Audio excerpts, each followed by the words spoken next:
we are trending as hashtag NPIS 2018. Our Twitter handle is @EDCNPIS.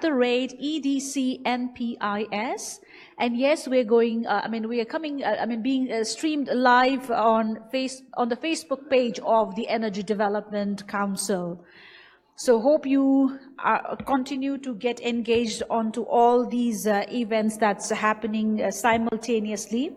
Ladies and gentlemen, now we have a little unfinished business from the first half of the day to do with. So with your permission, one more time. And I still see a few of you still standing around. If you could kindly settle down, I'd be comfortable enough to proceed ahead. So are we ready to go? Yes? Can I hear that a little louder?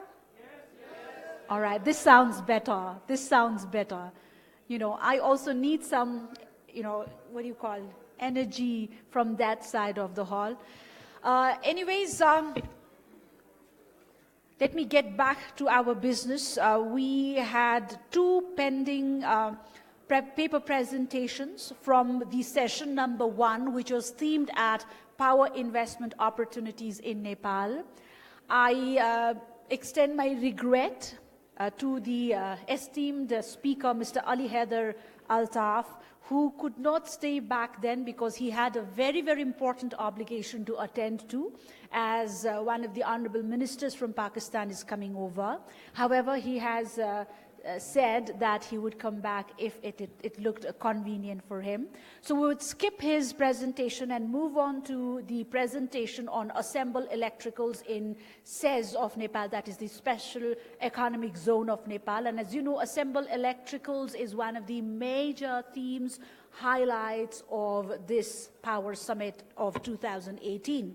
Ladies and gentlemen, without further ado, allow me to welcome on stage Dr. Chandika Prasad Bhatta, who is the Executive Director since 2015 to present of the Special Economic Zone Authority, Ministry of Industry of the Government of Nepal. He has served as the Executive Director from 2014 to 2015 of Nepal Oil Corporation, the Ministry of Supplies, and also has served as the Executive Board Member of the Gorakhali Rubber Industry and Nepal Aushadhi Limited, Nepal Engineering Council, and Saja Pasal Seva. Mr. Bhatta holds a doctorate degree in engineering, in materials engineering from IM University, Japan, if I'm correct, and a master's degree in engineering from AIT, Thailand. Ladies and gentlemen, please join me in welcoming Dr. Chandika Prasad Bhatta, who will be speaking on the Assemble Electricals in SEZ of Nepal.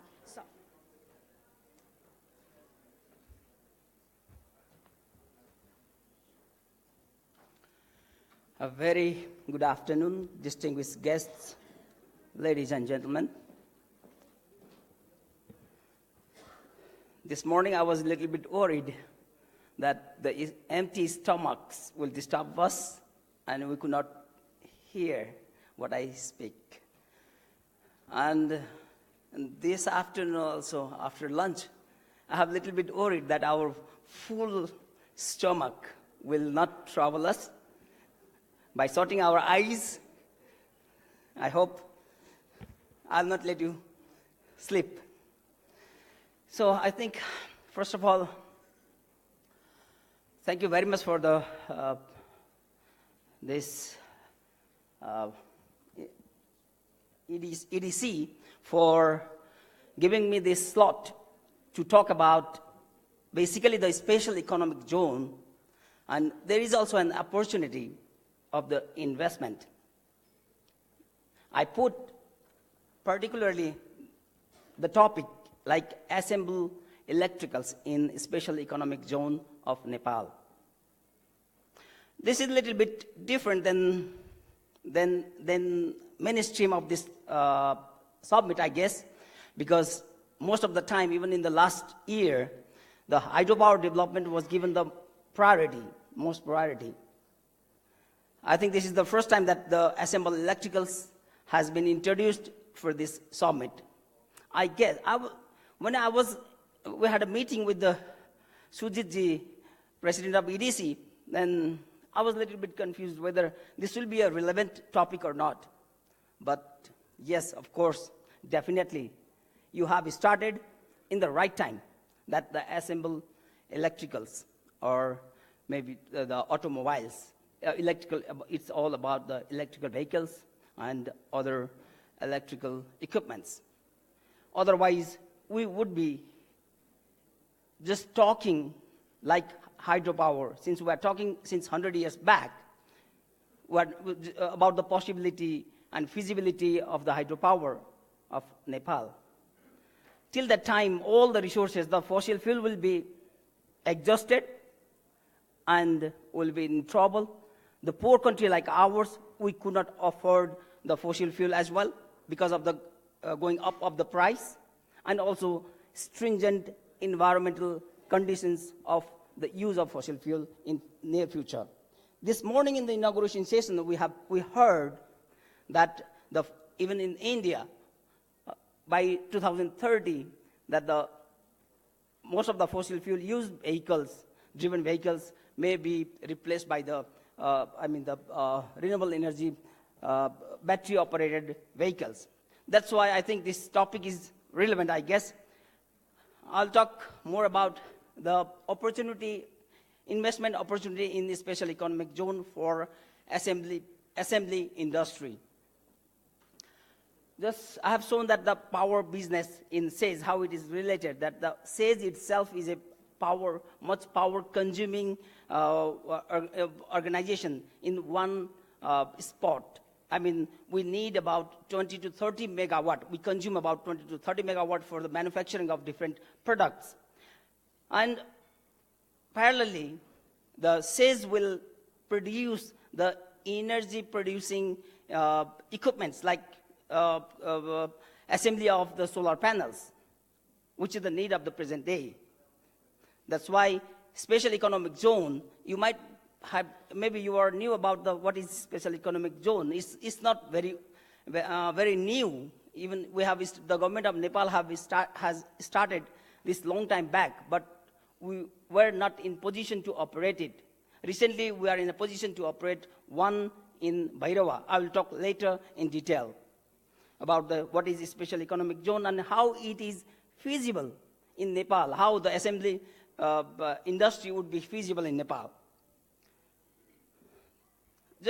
I have highlighted that the energy scenario of Nepal, that the installed capacity is 918.6 megawatt about, and we are surviving by import. It's about 300 megawatt, and then the deficiency is still, we are 766 megawatt. What this shows that there is an opportunity of investment for solar panel assembly, for faster energy crisis management. We have heard the story of Australia, Mr. Elon Musk. He has introduced the battery, the largest lithium-ion battery. He built that within a 60 days time. When that power network was disrupted in southern part of Australia, then he built within 60 days, and then all power resumes. I think that way, I think we have to move ahead and then solve the energy crisis of Nepal as well. I have put some about electricity demand of Nepal. Like for the industry sector, if we see the 2015 to 20, it's about 1,506 gigawatt hour, and after 20 years, it goes 10 times much higher. That is 15,320 gigawatt hour. If we see this, the increment of our demand would be 593% in total. But if you see only in the industry sector, the requirement would be 57% of the total energy requirement for other sectors as well. So by that time, if we move ahead with the 9.5% of the GDP, then the requirement after 20 years will be about 22 megawatt, 22,129 megawatt. So if we see the trade deficit also, with respect to the trade deficit, that we have to promote the export-oriented industries. That's why assemble industry would be the one option to balance our trade deficit.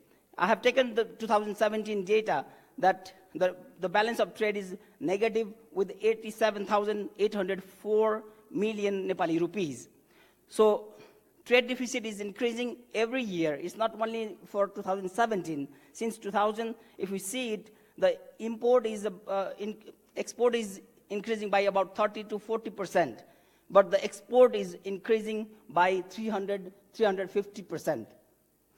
That's why assembly industry can support to reduce the trade deficit. This also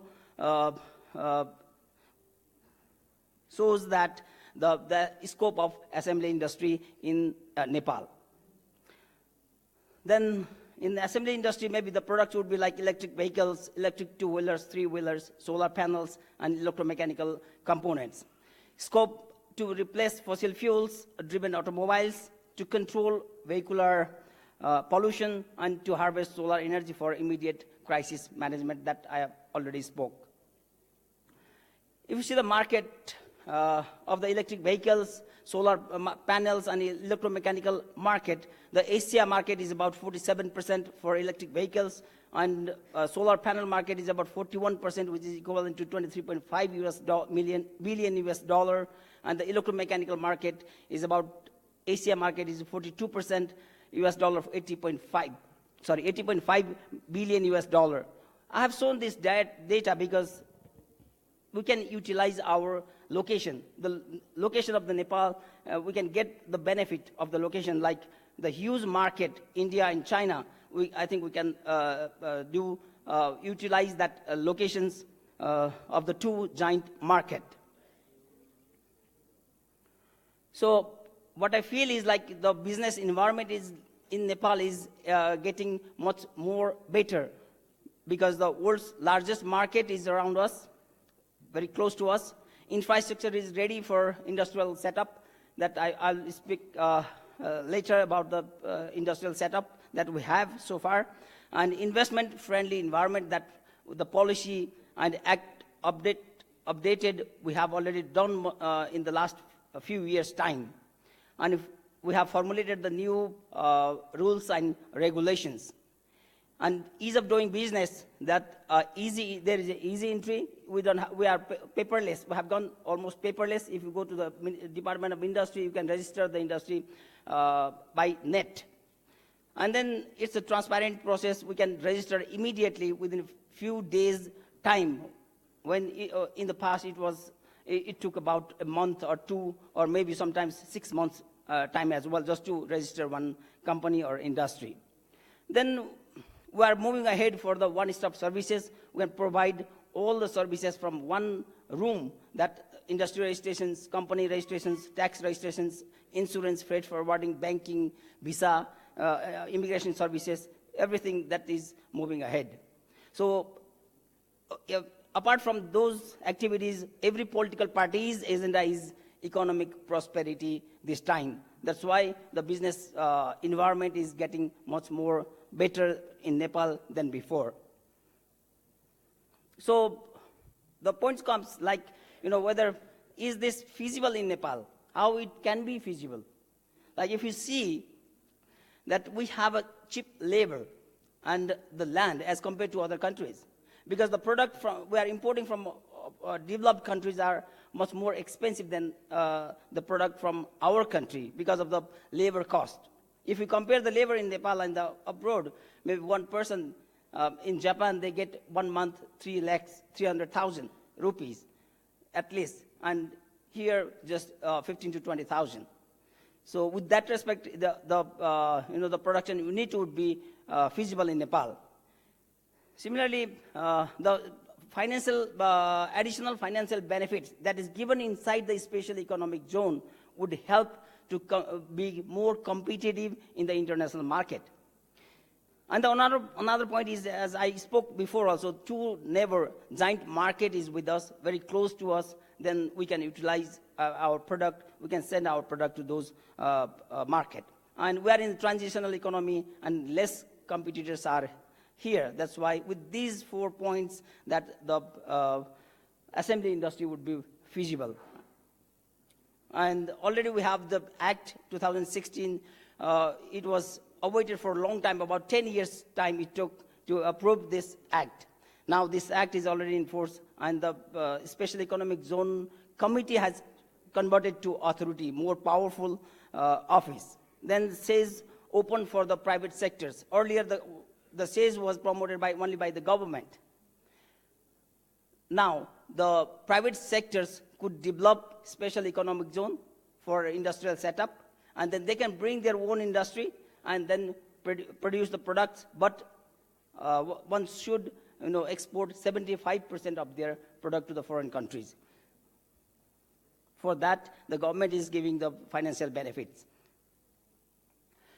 So why assembly industry in special economic zone? There are some benefits, like the SEZ provides the world-class infrastructures. Inside the SEZ, we develop the access road, internal roads, water supply system, power supply systems, sewerage system, common wastewater treatment plant, and petrol pumps, way bridge, children playground, greenery. All those physical infrastructures we develop and then we provide to the investors. And we provide the one-stop services. Like I spoke before, like industry registrations, company registrations, tax registrations, insurance, banking, freight forwarding. All those one-stop services will support, help to the investors to get easily through their documentations. And then special financial benefits. This is very important part, like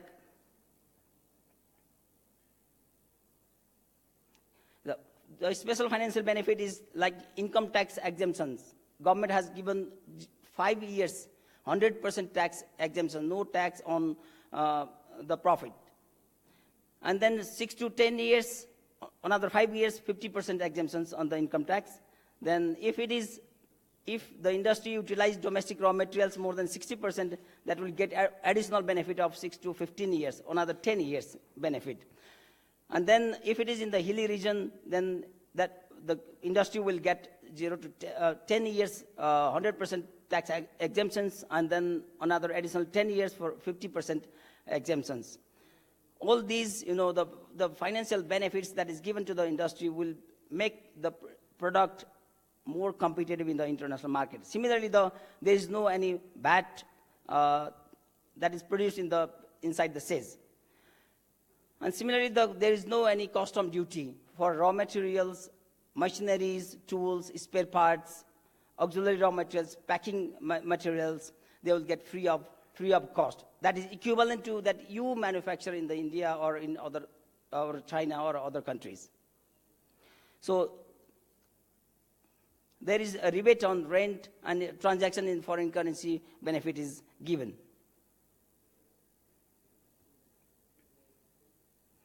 Apart from those benefits, that other, there is no strike. Strike is prohibited.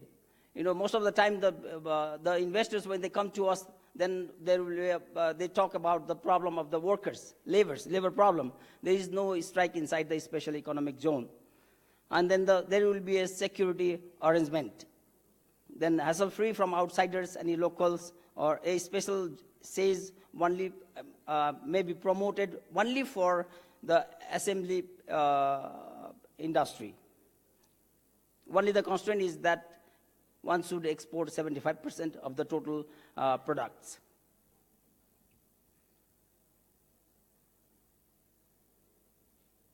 So I'd like to show you our Bhairava Special Economic Zone that is almost ready to use.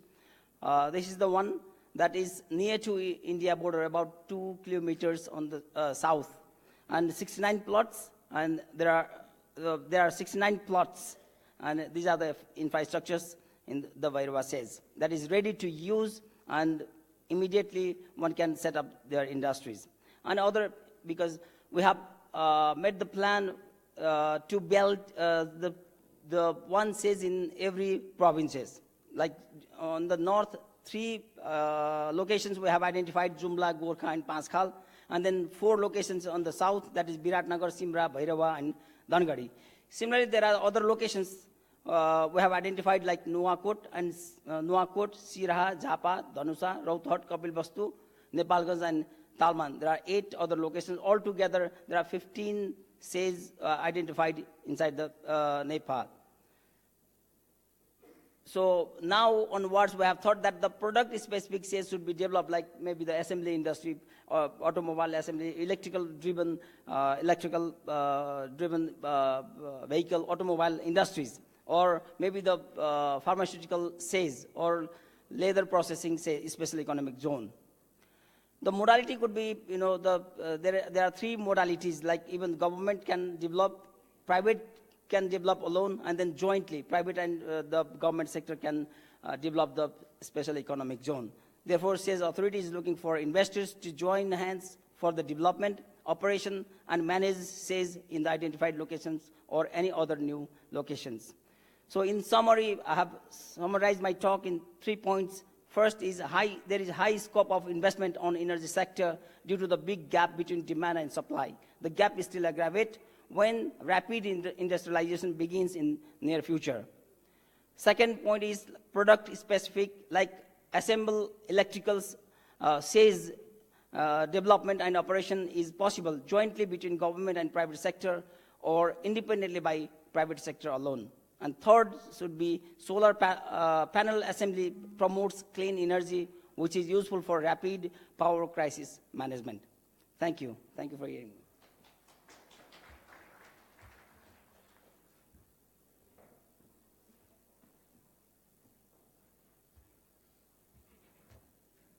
Thank you, sir. Thank you very, very much. And this brings the session number 1 to a close. And owing to the time limit, I quickly move ahead with the rest of the events. And now lined up is session number 2. The theme is regional market updates. And without further ado, ladies and gentlemen, to set the tone, to give her views and perspectives, as well as to talk on the theme, I have the pleasure of introducing to you the chair of this session. That is, one more time, themed at regional market updates. Ladies and gentlemen, please join your hands for the chair of the session, Her Excellency Ms. Mashfi Binte Shams, the Ambassador of the People's Republic of Bangladesh. Ladies and gentlemen, said that, I have the pleasure of inviting Her Excellency up on stage to make an address to this convergence.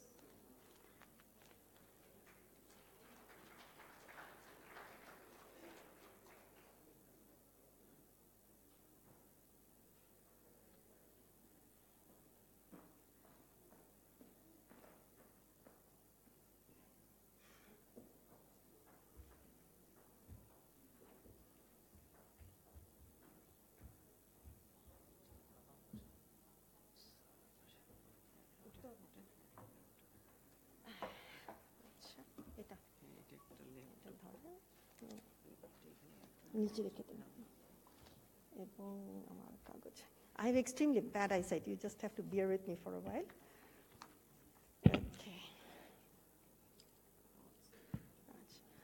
Okay. Thank you, Ms. Basnet. First of all, let me begin by congratulating EDC for organizing such a wonderful event. This is indeed a great platform that enables all of us to take a comprehensive look at the energy sector of Nepal, not only Nepal, but also of the entire region.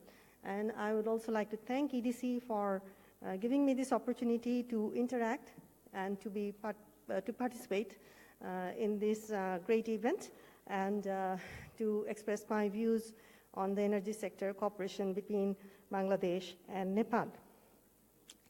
Now, let me get to the formal part of the speech. The power sector has turned into a global concern rather than as a domestic issue for individual countries. Significantly, more and more countries of the world are taking power pooling pursuits to make it more robust, and regional power grids to Regional power grids are to increase reliability of supply and lower investment demands to minimize supply costs.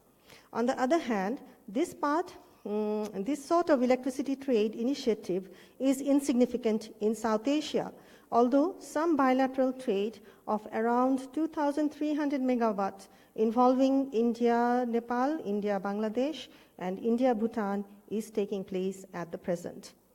For nearly 3/5 of the world's population, the lack of access to energy is a major challenge to socio-economic development and prosperity. Increasing cross-border trade in electricity can play a major role in helping to overcome these challenges. Trade in electricity can help to bring down energy prices, mitigate against power shocks, relieve shortages, facilitate decarbonization, and provide incentives for market extension and integration. The South Asia region is comprised of nations with rapidly growing energy demands, significant seasonal complementarities in their energy demands, and large but unevenly distributed electricity generating potentials across the countries.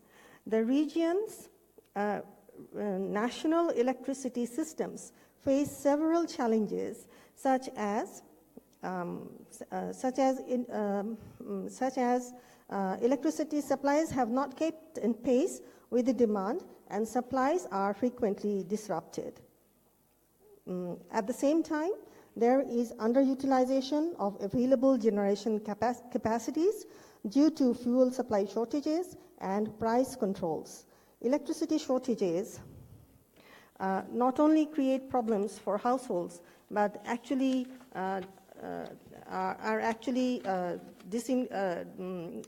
is actually causing people investment and economic disruptions in economic development in the region. Electricity generation and transmission shortcomings also have stimulated use of energy inefficient, costly, and pollution-intensive power sources, including both aged and highly polluting coal-based generation plants and diesel generators, both at in the grid by end users. Government bailouts of electricity supplies in financial distress puts a serious burden on already stressed government budgets and also increases this inefficiency. Effectively addressing these challenges requires accelerating national efforts to improve the technical efficiency of power systems. The economic efficiency of the power markets, and the financial sustainability of electricity generators and distributors. Ladies and gentlemen, let me now briefly touch upon the energy situation in Bangladesh, which we have already slightly talked about in the morning. Bangladesh is a country with limited options for primary fuel, and so growth associated with long-term energy program is a major problem. Thanks to the efforts of the government, our installed capacity at the moment has crossed 16,000 megawatts, a substantive increase since 2009, when the installed capacity was less than 3,000 megawatts. However, this impressive growth will not be enough to meet the ever-growing energy needs of an economy that is growing at more than 7.5% per year, and it is estimated that by 2021 we will be requiring more than 20,000 megawatt, and by 2030 our requirement will cross 34,000 megawatt. Not surprisingly, finding the right sources for this huge energy demand is a dilemma for our country's planners. While the region it belongs to offers substantial fuel sources, such as fossil fuel, hydro, and renewables, nevertheless, as mentioned earlier, These are widely dispersed all over the region, and at times in such remote localities that evacuation of the generated power is a major problem and poses challenges. So in this situation, we feel that there is a scope for regional cooperation, which will enable this clean energy, this huge hydro potential of this region to be tapped for mutual benefit. However, there are multiple complexities in promoting such regional energy trade, which has technical, regulatory, political, and social challenges. Let me just briefly mention a little bit. To address the various policy, regulatory, and legal issues with respect to cross-border energy trade, there is a need to undertake a study of electricity laws, regulations, policies, and legal structures of South Asian countries in order to identify areas that can hinder cross-border electricity trade, and to remedies and to recommend changes and amendments to these to promote the trade. There is a need for manifold increase in new transmissions or intersections across the South Asian countries, which will be capable of greater integration, which will be capable of taking up greater integration of the power systems. For this, for the smooth, optimal, secure, and reliable cross-border electricity transmission across the South Asian nations, there is a need to start harmonization of grid codes covering power systems. There is a need to harmonize our security codes, metering codes, connection codes, and all sorts of technicalities. The South Asian region, in the South Asian region, the existing cross-border connectivity electricity trade between India and its neighbors, namely Bangladesh, Bhutan, and India, provides a foundation for furthering this cooperation at the regional level. The existing electricity trade agreements are bilateral in nature and have benefited the participating nations. And there are ongoing projects to set up even more cross-border interconnections which has between Bangladesh and India, as well as Nepal and India. Building on the experience of bilateral electricity trade in this region, a trilateral or multilateral framework or power sector cooperation can be put in place and developed. Now, electricity import brings several benefits, such as reduced power supply costs, and then reducing the import bill and investment for the power sector. For foreign exchange is saved, which is usually used for the fuels, which has a more volatile market, which has a more volatile prices than electricity. And so it is a matter of concern for Bangladesh that we are not moving ahead in this area. Now, Bangladesh and India, since 2010, there has been a great change in this electricity scenario in this region. In 2010, a landmark MOU was signed between Bangladesh and India to allow to set up an active cross-border electricity trade. This has resulted in 500 megawatt power import from India, which I mentioned earlier in the morning also, through the Bharamara-Behrampur 400 kV transmission line and the Bharamara 500 kVA HVDC substation since October 2013.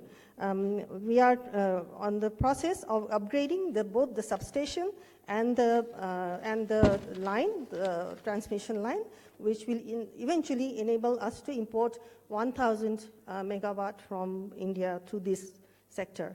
And on the other hand, we are also importing at present 100 megawatt from the eastern side of India, that is from Tripura via the Kumilla Tripura sector. And there are plans in place that it will eventually be upgraded to enable us to import another 1,000 megawatt. And then, in order to further projects are there, for example, the which is called the Katihar, Parbotipur, Boropukuria, Bornagar, 765 kV transmission highway is also under the plan. Now, during the visit of Prime Minister of Bhutan and Minister of Energy of Nepal to Bangladesh in 2011 and 2014 respectively, discussions were held to facilitate joint investment and cross-border electricity trade among the countries in order to import up to 2,000 megawatt of power from Bhutan. As I mentioned earlier in the morning also, there is now a sub-regional trilateral agreement being worked out between Bangladesh, India, and Bhutan to set up a joint venture company, as well as to work out the details of this evacuation of power from Bhutan to Bangladesh. And we are very hopeful that soon we will be able to set up a similar framework with Nepal, which will allow us to not only invest in the power sector of Nepal, but also to eventually source our power from this country.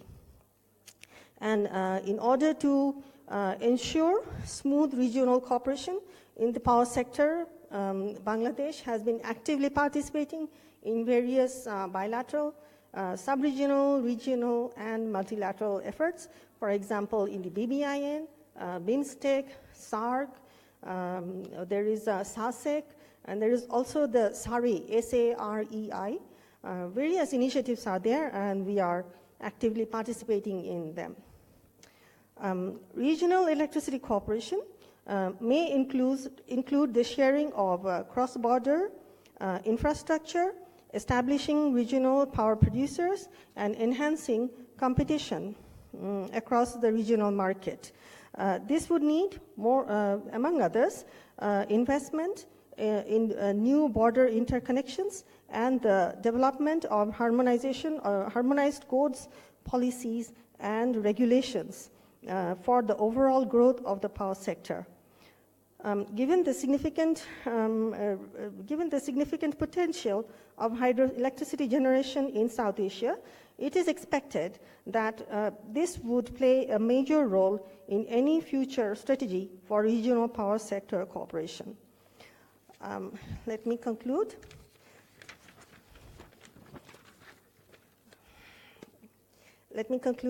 By saying that effective regional cooperation in the use of electricity sector cooperation can only be achieved and sustained if the countries of the region recognize the long-term benefits from this association and actually work towards harnessing it. Unless the respective goals of the contributing countries are achieved, it is difficult to bring bring the nations to the negotiating table. For ultimately, cooperation in the power sector presents a win-win situation for all the participants, and it must be a win-win situation for it to be sustainable and mutually beneficial. Thank you so much.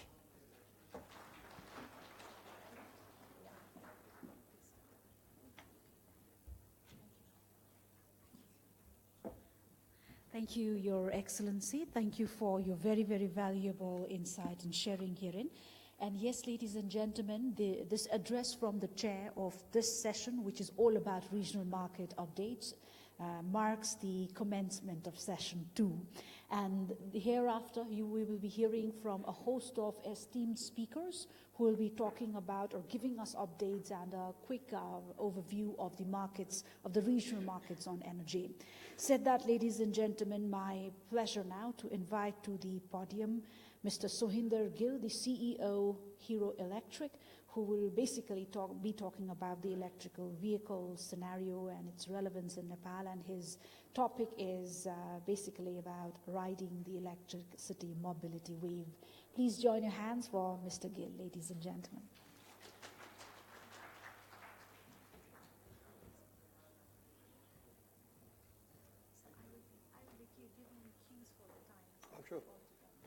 try to keep it that way. Yep. This works? Well, friends, good afternoon. I know it's difficult to keep your eyes open after the lunch, so I'll be louder and quicker and a little harsher to help you out with that. And I'll try to maintain my 15 minutes of schedule. Let's see how it starts.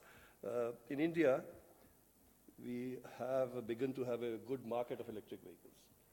It's a breakout which has recently happened, aided with the help of the government, as well as with the industry. So I'll take you through India, and then my opinion about what can Nepal do with India or otherwise, because I've heard some interesting stories in the morning about what Nepal is offering for electric vehicles. This is my group, Hero Group. It's a 7 billion group. We are one of the largest exporters of, makers of motorcycles and cycles. And one part of the group is now forayed into electric vehicles, which is Dayanand Munjal Group, which is making Hero electric vehicles now.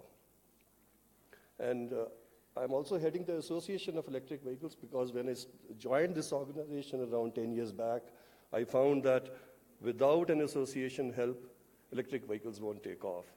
We have a strong 32 members association, the only association in India representing electric vehicles, Hero, Tata, Mahindra, Ashok Leyland, Bosch, etc.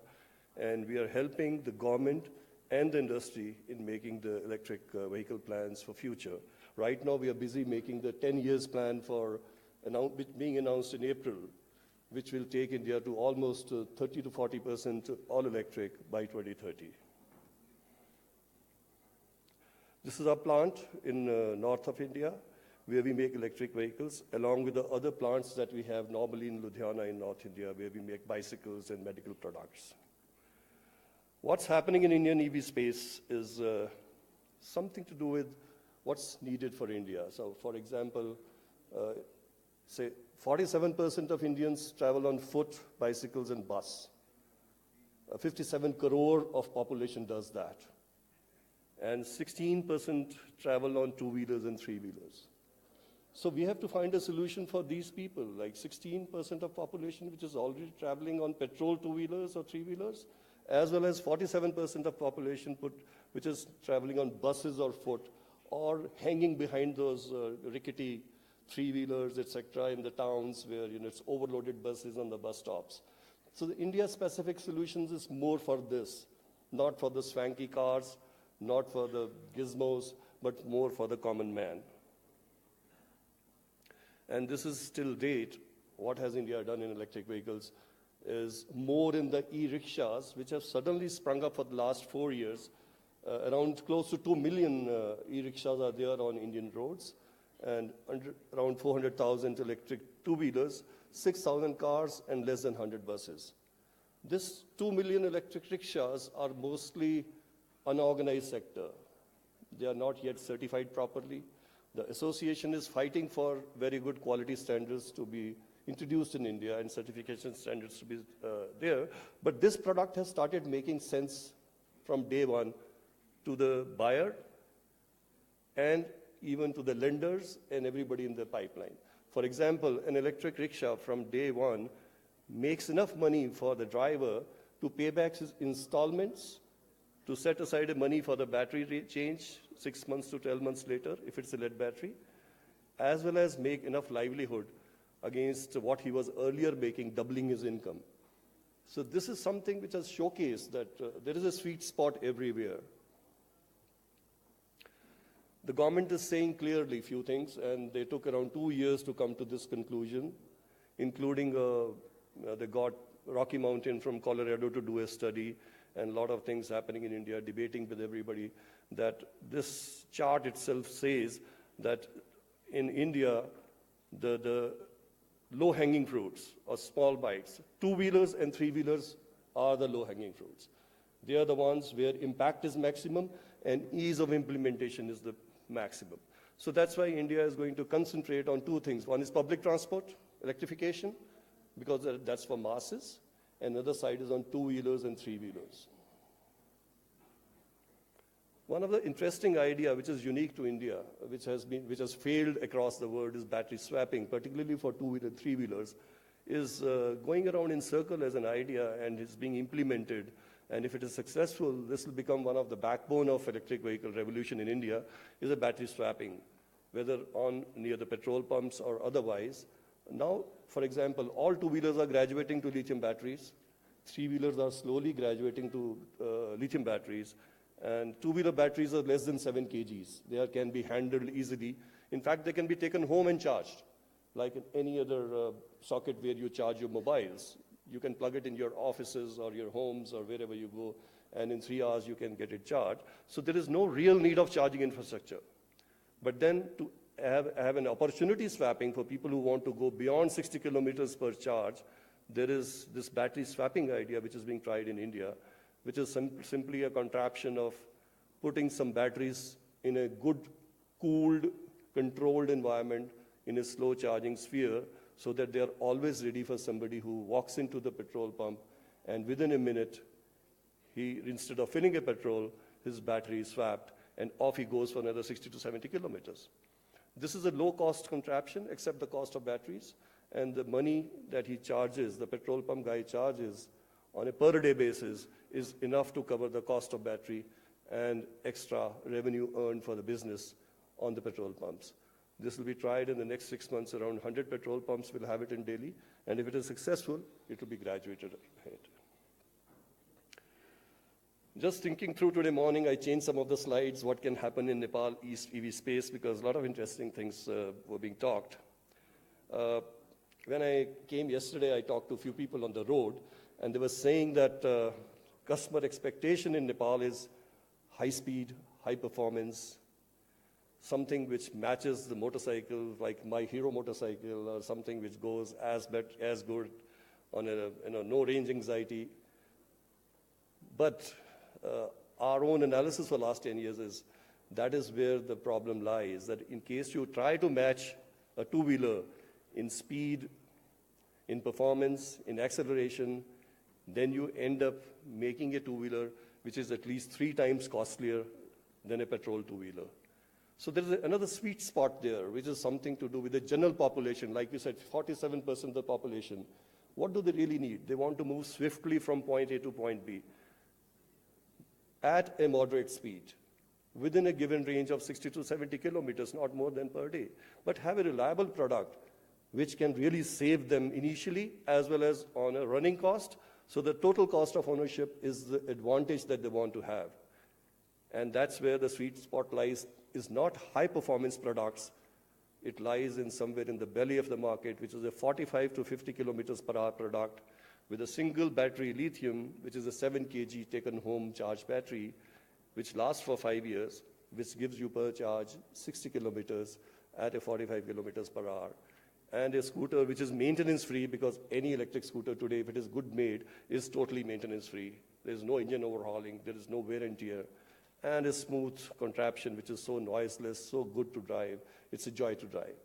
So one has to think of where really to put your buck as a business or as a government or as a policymaker. Now, there are some hard facts over here that lithium batteries are still the costliest part of any EV, also for two-wheelers. So higher the speeds, more the batteries. Approximately, the battery prices today are $250 per kilowatt hour.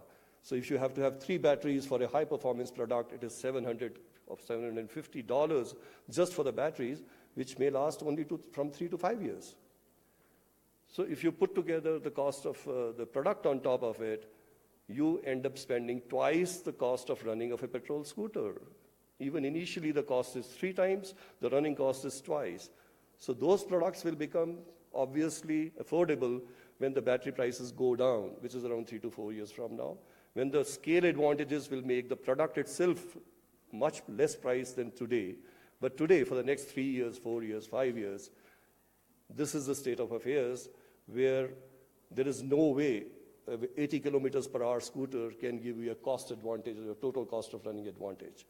One has to step down on performance, but have a product which paces with the traffic, which has equally good torque, which has a good pickup, and yet has a guaranteed or assured battery life of at least 5 years, because the batteries for this type of a 40 kilometer are not stressed out.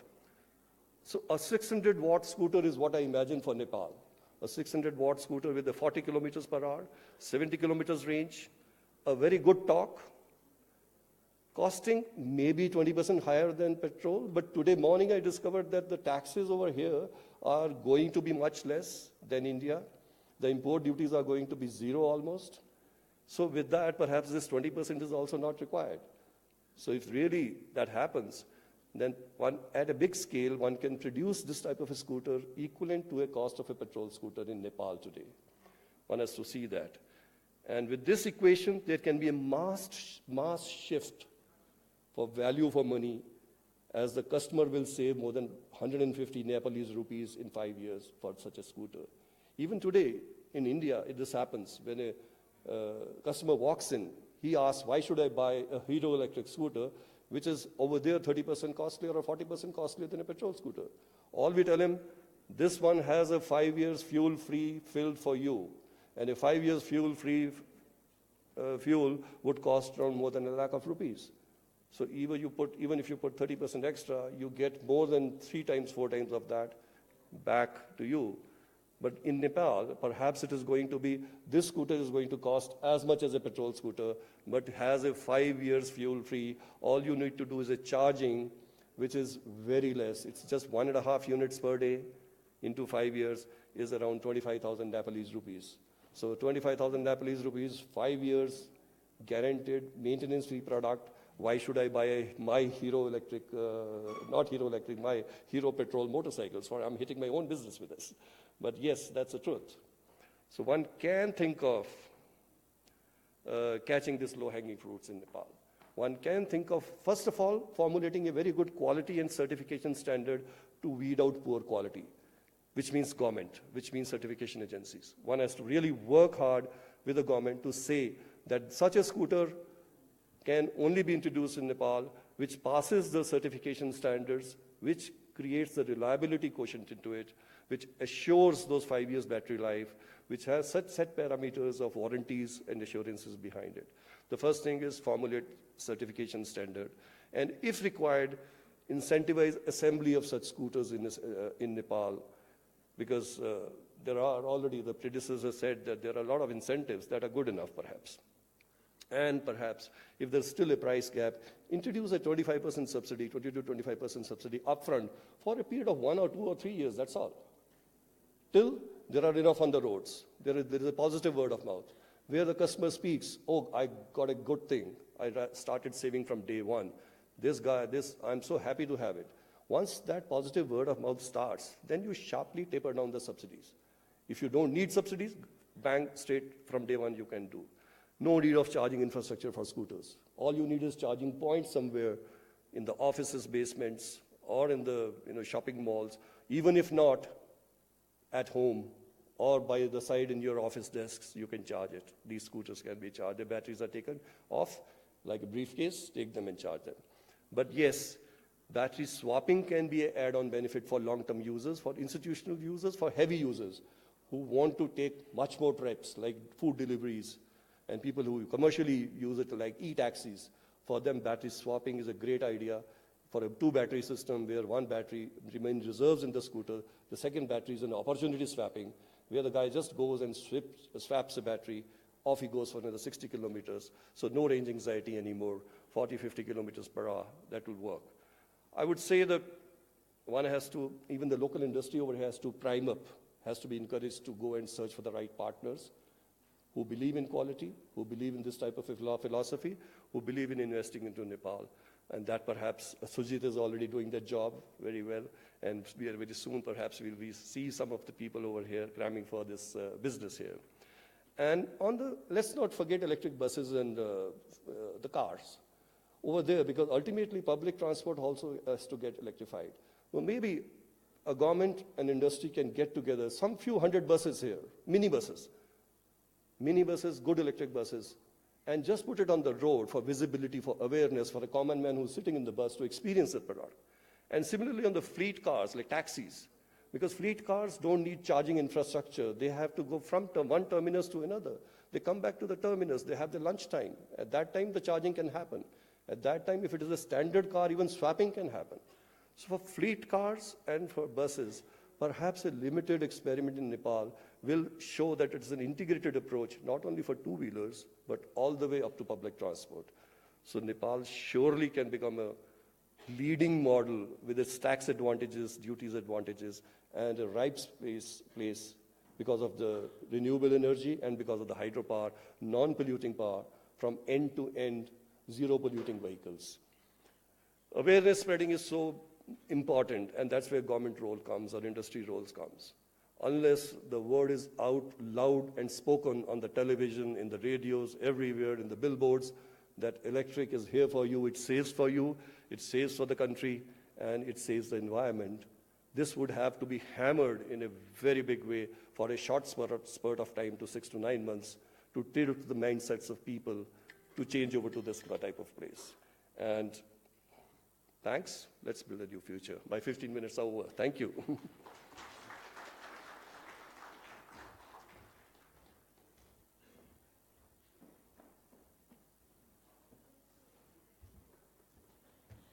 Thank you, sir. Thank you so very much. I am sure it's been a very enriching session and, very much gaining as well. Said that, ladies and gentlemen, we move ahead quickly, you know why. And now to talk on the very, the buzzword these days, everybody knows, it's the BR initiative, also known as the One Belt and One Road. So on the topic of One Belt and One Road towards a win-win cooperation, we have the pleasure of hearing from Mr. Tan Ding, the MD of Overseas Branch, Hunan Construction Engineering Group Company Limited. Please welcome him.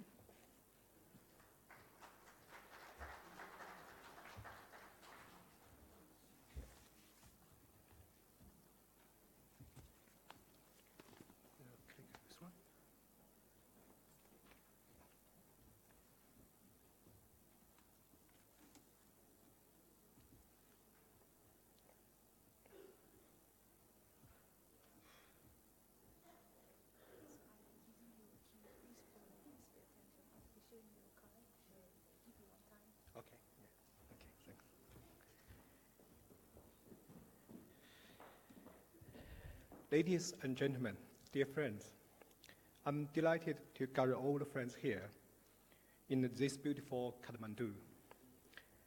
First, I would like to express our congratulations to the opening of this Energy Summit. As we all know, energy provides the material foundations and indispensable conditions for the development of the modern society. The topic of my presentation is One Belt and One Road towards win-win cooperation. Today, my presentation is divided in 3 parts. First, I'd like to make an introduction to our company. After that, I will introduce the sustainable strategy we adopted in the company. The last part is a case study involving our international cooperations.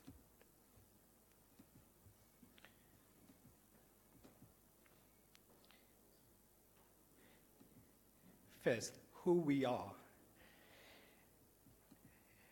We, Hunan Construction Engineering Group, is a leading construction engineering group based in Hunan Province, China. It was established in 1952. After nearly 70 years development, Hunan Construction Engineering Group is now a large state-owned company with an annual turnover of more than $26 billion. In 2017, we ranked number 8 in all Chinese contractors by ENR. For 13 consecutive years, it has been included in top 500 companies in China. Starting as a building contractors, we expand our business into all civil engineering activities. Now, the business of our company covers 8 areas, which are housing building, highway and bridge construction, hydropower station construction, water supply, power grids, municipal, and equipment constructions. The last one is environmental protection. I'm going to show you some masterpieces we have completed in the recent years. And the first one is the home of citizens, Lightwell roads, 5-star hotels, and International Convention Center, which I personally supervised this project for 3 years. And the industry parks, holiday resorts, stadiums. And this one is a presidential residence, and stadium again, and some highways. And at present, our overseas business expanded in more than 30 countries and regions. With the implementation of the Belt and Road initiatives, we are looking forward to shaping the company brand in the international market. Depending on the demand of the client, we can design a framework to deliver projects in different ways. We can work on private investment projects as well as transnational investment projects.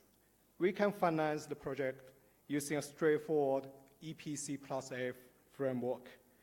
We also can invest long-term infrastructure projects using BOT framework, and are willing to work with the public sectors using the PPP framework. If there's a need from the clients, we always can work out a solution. The second part of the presentation is talking about the sustainable development strategy adopted in the company. The implementation of the Belt and Road initiatives provide us with a golden opportunity, which enables us to enhance the operation in key regions like Asia, Africa, and South Pacific. However, it also requires us to adopt a sustainable development strategy. I always ask myself a question: where our competitive strength lies? After years of discussion and practice, now we summarize into 4 words. They are innovate, create, execute, and cooperate. The first I want to talk about is innovation. Innovation is the foundation for success for every business.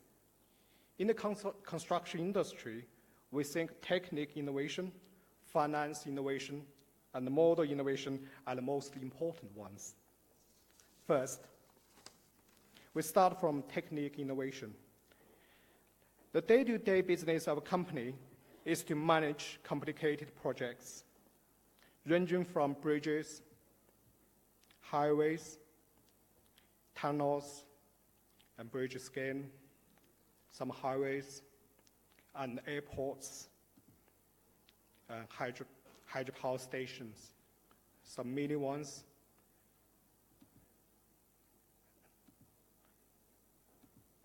I will show you a large one later on.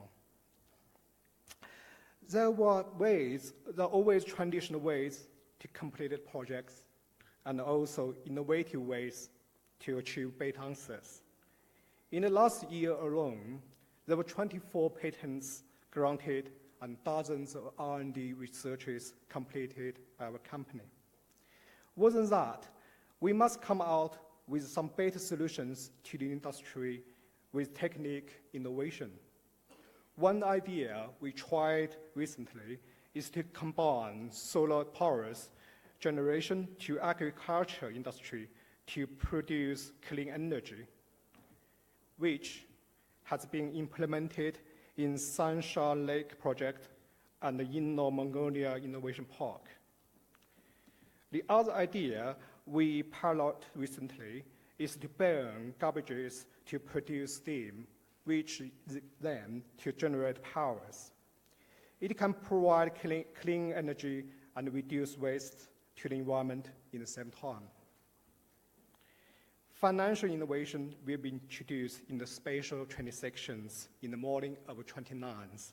So welcome all of you come along to join us, and the details will be provided by 3 experts from our company.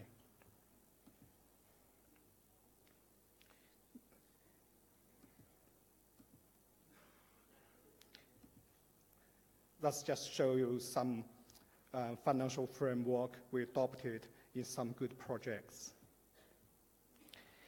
Second, creation. The operation of innovative systems needs the support of the innovative talents. Hence, our company creates 3 major systems for talent training, which are localized technical staff training system, localized management staff training system, and professional staff training systems.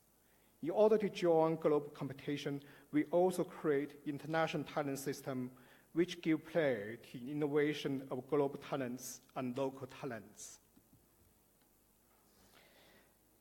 Number 3, execution. Execution demonstrates the ability of a company to deliver a project. In recent years, with the help of the Building Information Model, BIM technology, our company has become one of the leading technology companies in the construction industry.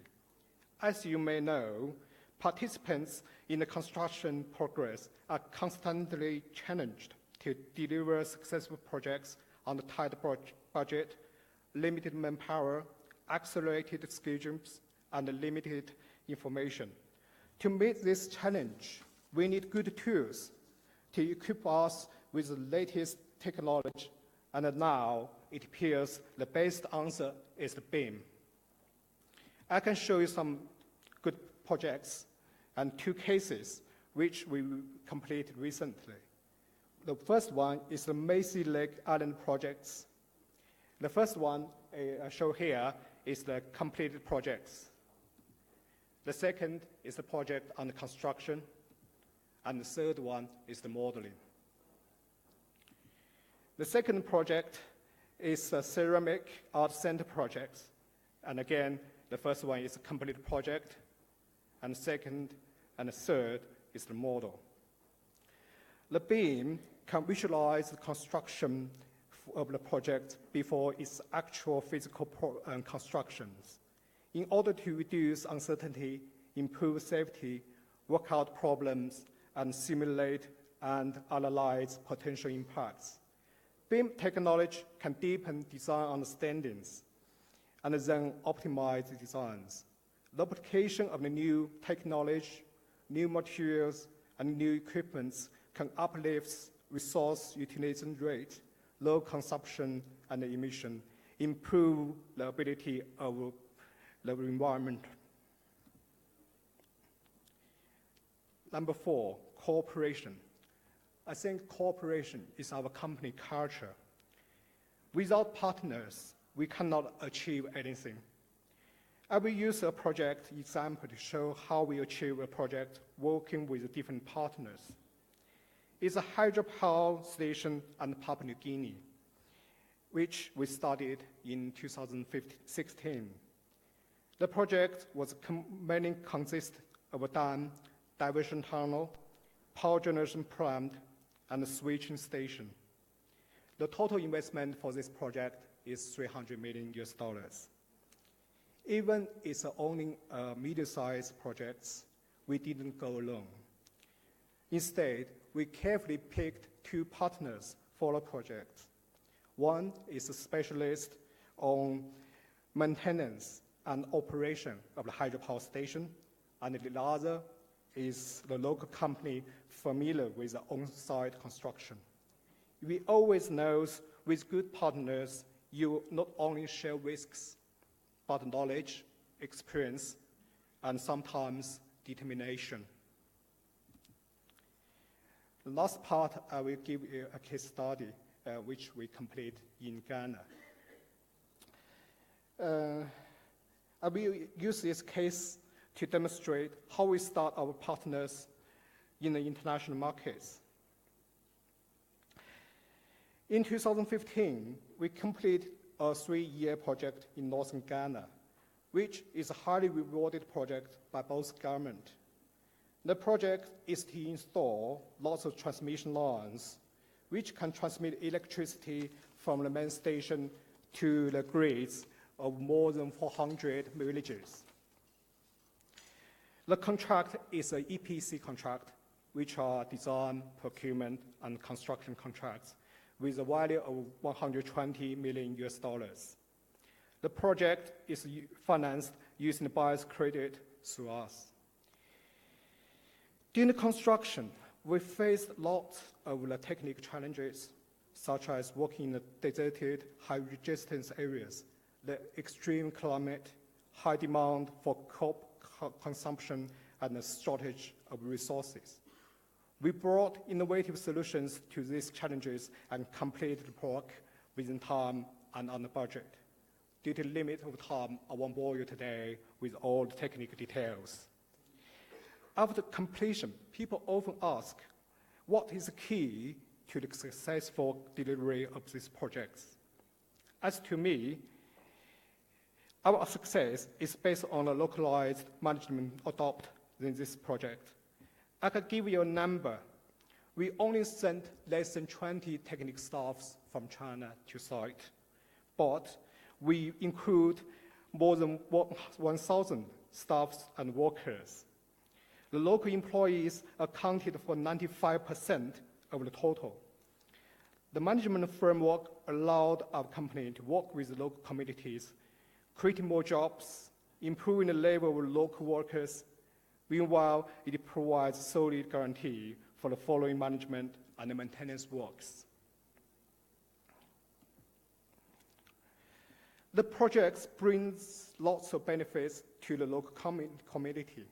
First, it ensures the power consumption for people living in that area, significantly improving the local economy developments and the people's living standards. More than that, the sound social relationship and friendship between the local community and our company helps us to obtain the trust from the Ghana government, which in turn will reward us more works. To us, it's a win-win solution. That's all for today's presentation. Once again, I wish the summit a great success. Thank you.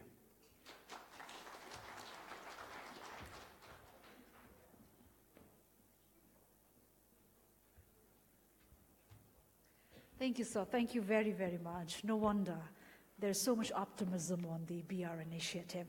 Well, thank you once again. Ladies and gentlemen, it's our sheer pleasure to share with you that we are just joined in by the Managing Director of the Nepal Electricity Authority, Mr. Kulman Ghising. On behalf of the organizers, would like to extend him a very warm welcome. Ladies and gentlemen, Mr. Ghising is known best for his approaches in managing electrical demand and supply, thus eliminating in key residential cities in Nepal. And we are very confident that his sharings would be of value added to this gathering. Said that, please join me in welcoming Mr. Kulman Ghising up on stage to share his perspectives.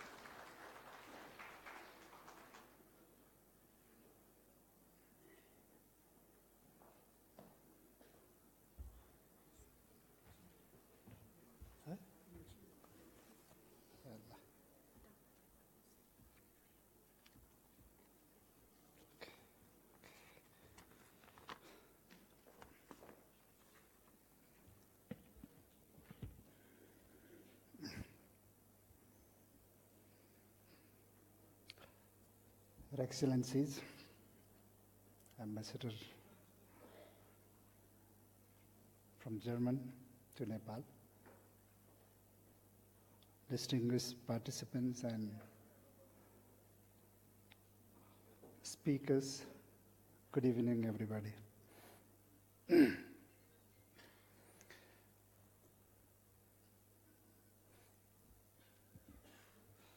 I think I'll be presenting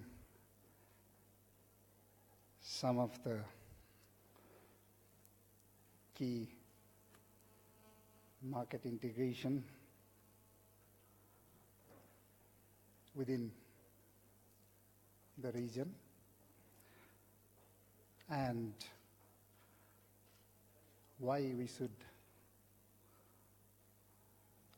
be invited to Nepal for investment. I'll focus some of the issues based on these facts.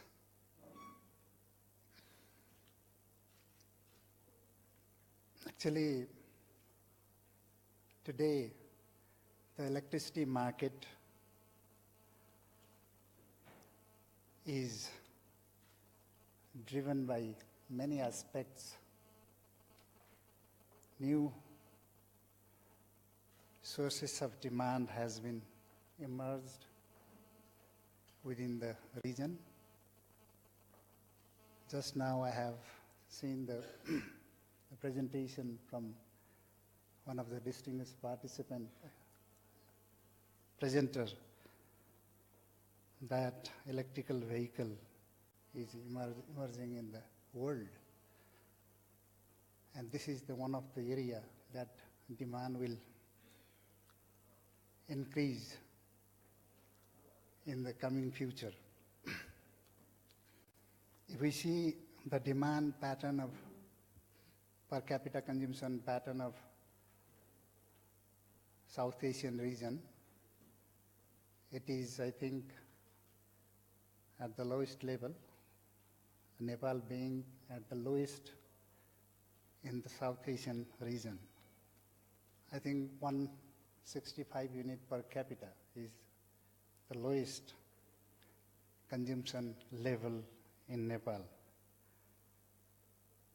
India itself is not more than 1,000 unit per capita, whereas China today is exercising the consumption pattern of more than 4,000 unit per capita.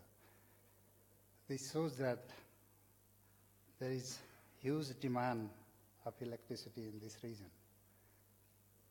If we, South Asian countries are planned to consume electricity at the level of China today, then we would be requiring more than 1,500 gigawatt of electricity, whereas today we have not more than 350 gigawatt of electricity consuming in this region. Nepal is consuming 1,200 megawatt of electricity. It is not more than 2% of total energy consumption of Nepal. So there is huge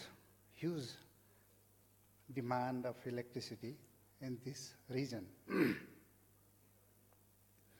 For Nepal itself, if we try to consume 4,000 units per capita, we'll be requiring 30,000 megawatt of electricity for Nepal itself. Now, India is having an aggressive plan of replacing electrical vehicles with electrical vehicles. I have came to know that data of electrical vehicles in India, the vehicles in India is more than 200 million vehicles are there in India, whereas we have 2 million, I think 2 to 3 million vehicles in Nepal. If we replace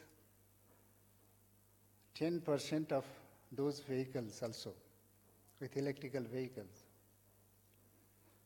that will require more than 300 gigawatt of electricity. So this is another huge demand area that is coming up. So electricity demand, the new source of demand is creating with the innovation of battery technology. Electricity is now not only transmitted, it is now becoming mobile.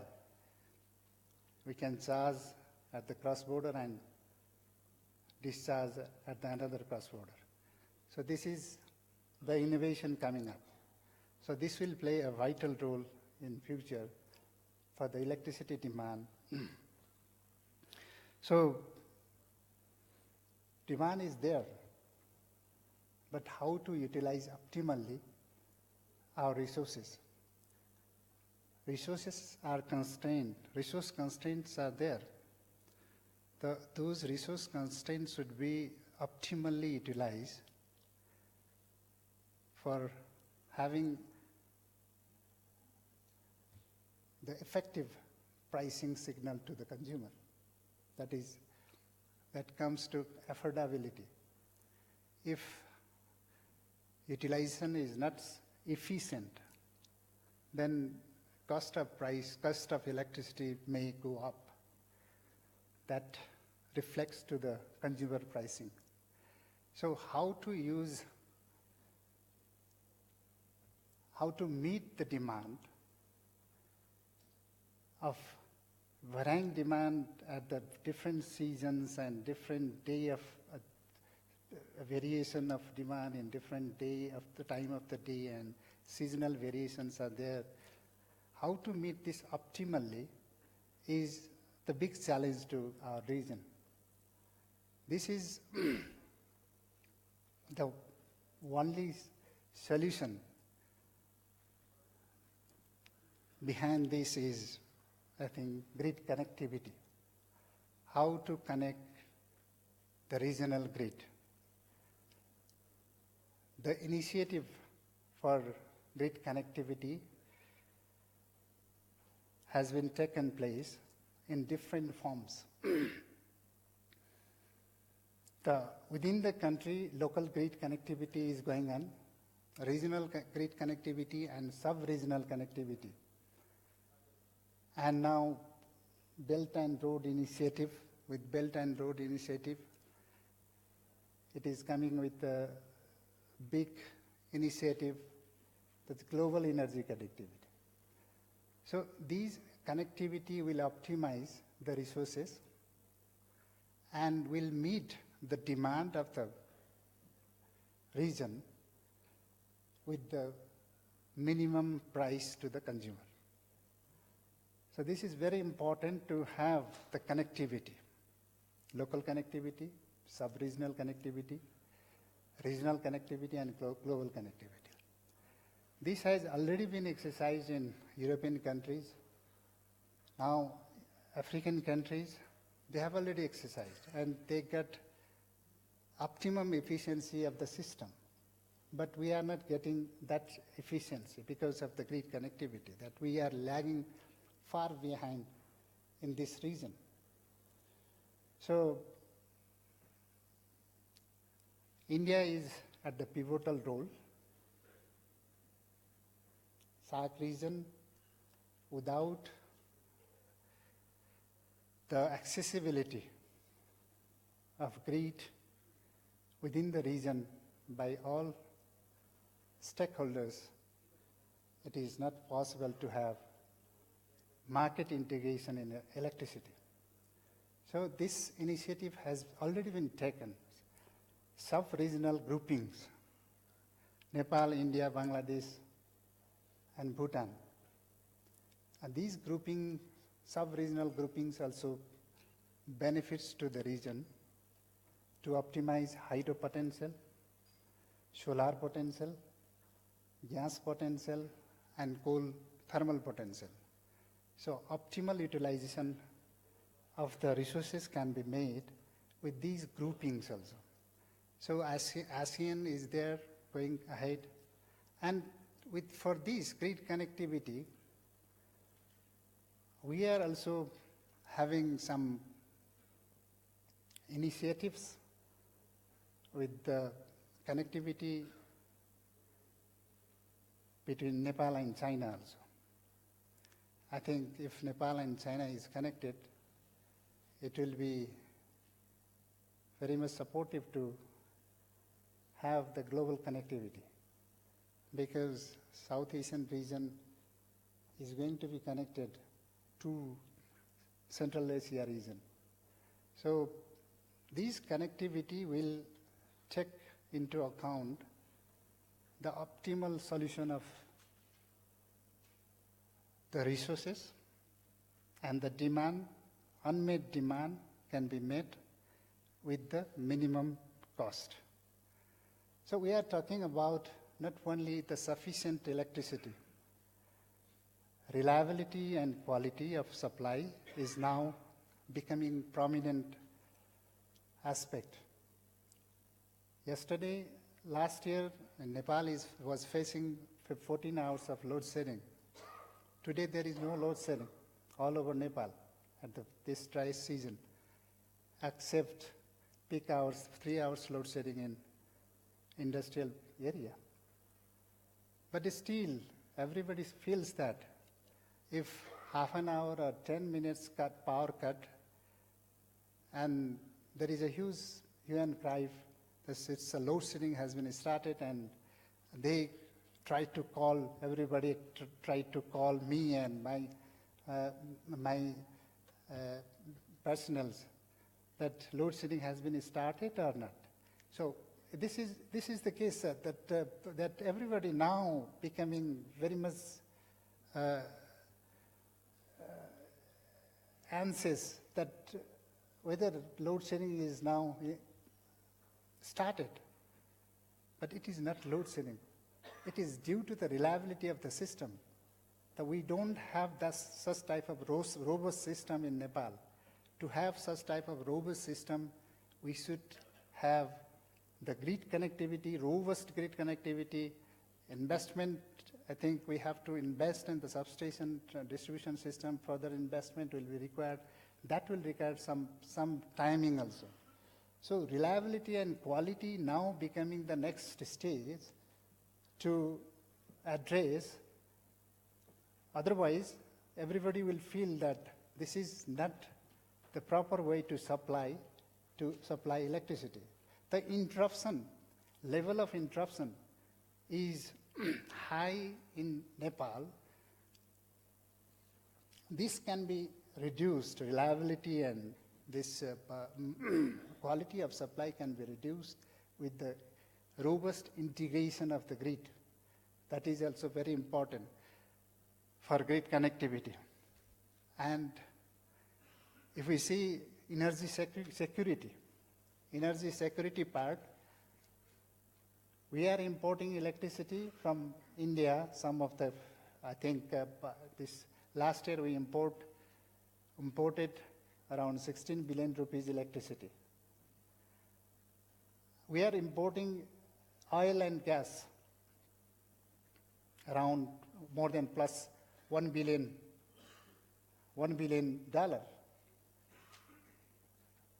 And we are dependent on import of India. And if we see back to India, how dependent India is on oil and gas, it is 90% dependent. They are importing $150 million import on oil and gas.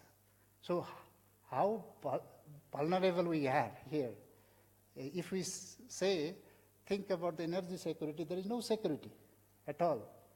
So energy security is another area that we have to address. And sustainability and energy efficiency. If system is integrated, there is low loss, losses minimized, and system efficiency we can gain. And energy efficiency is the first fuel that we can get into the system. It is also a fuel. That energy efficiency part is most neglected in our country. But it is now, we have to look into the energy efficiency part also. And sustainability comes with all these integration. Energy sustainability and affordability. Affordability will be the final pricing signal to the consumer, and that will help the consumer to get the cheap electricity. So if the resources has not been optimized, demand is not made with optimum efficiency, the price cannot be decreased. So this will also increase the price. So these are the very important aspects why we should go for grid connectivity. Grid connectivity is very important to our region. Today, some myths are coming that import or export. We don't have to import and we have to export, or we don't have to export and import, we have to consume ourselves. So this is not the case. The electricity is a commodity and it should be used optimally. And if import is beneficial for certain period, that we have to import. Today we cannot generate, today hydropower cannot be generated within 1 year. But it is sometimes our system gets sick. Medicine should be supplied to the system. That medicine is the import now. And some myth always say that import increases the dependency on electricity. And it increases the trade deficit. It is just a myth. Because last year and this year's import, it was just an increase of 2 billion rupees import, but we have decreased trade deficits of $1 billion, more than that. With data, direct data, that decreases import of inverters, 7 billion or 8 billion import was there for a year. Diesel generators import, 50 to 60 billion for last 5, 6, 7 years. And the solar import and emergency light import. And with the increase in the supply side, the industries, cement industries, rod industries, they get more productivity, and the cement and rod import has not been increased as expected. So these are the impact that value of energy.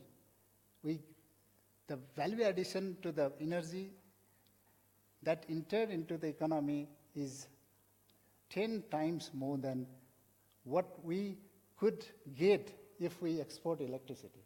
So this is very important. I don't mean that we have to import always, but we have to depend on ourselves. Energy sufficiency. We have now electricity generation site. If we see a very encouraging generation plants we have. We have already 4,000 megawatts of electricity, megawatts of projects that has already been completed. This PPA and under construction projects are almost 3,000 megawatt. Recently, we have already concluded one of the project, 216 megawatt of this Upper Trisuli 1 project for PPA. That is the investment from Korea and IFC and local partners. I think this will open the foreign investment part in Nepal, because that will pave the guideline for PPA, dollar PPA.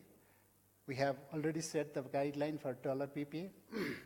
So there are so many projects from investment part, foreign investors, that they are in pipeline. I think around 6,000 megawatt of hydropower projects are in pipeline for PPA now in Nepal Electricity Authority.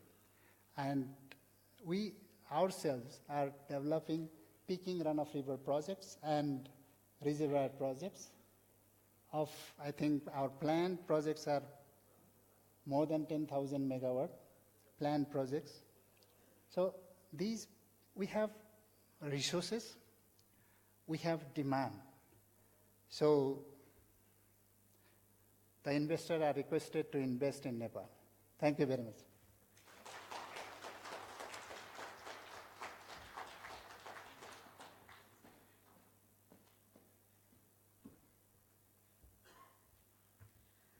Thank you, sir. Thank you very much for your very valuable sharing, ladies and gentlemen.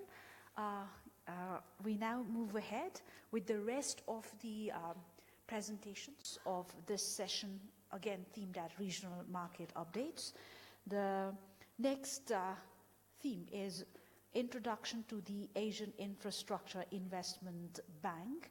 And before I invite the esteemed speaker, I have one more time. I'd like to request you, especially the speakers and the moderators, to pay heed to these cards. These are cue for your time, and we are already running very, very, very late on schedule.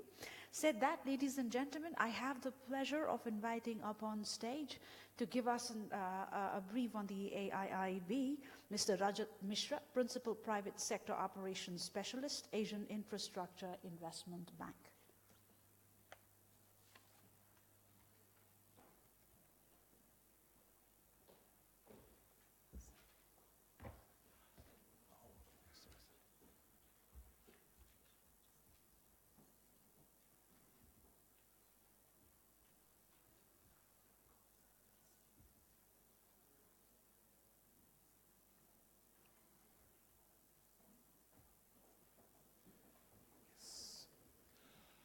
Thank you, everybody, and I'm sure I will not need the cue cards to finish on time.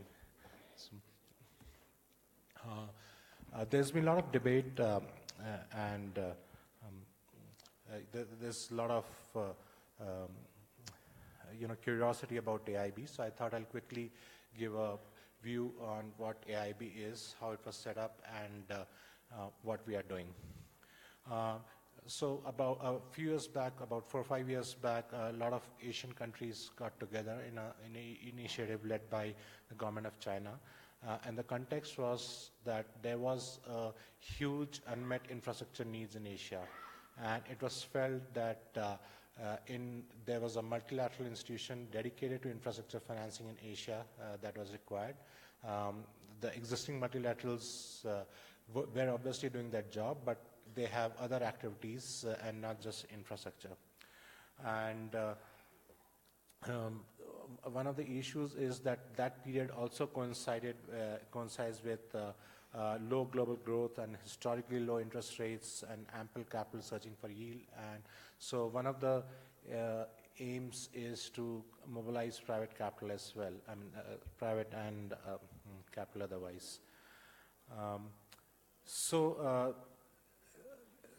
There was a consensus amongst initial member countries on the urgency and need for sustainable infrastructure.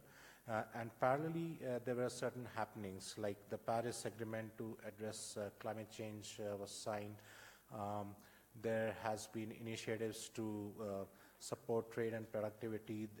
There have been several regional initiatives like the Belt and Road Initiative. Then infrastructure obviously has a multiplier effect on the economy. And given all these, it was decided AIB will focus only on infrastructure, and in contrasting to other multilateral development banks. Of course, we work with them and we're happy to collaborate with them, but we focus only on infra.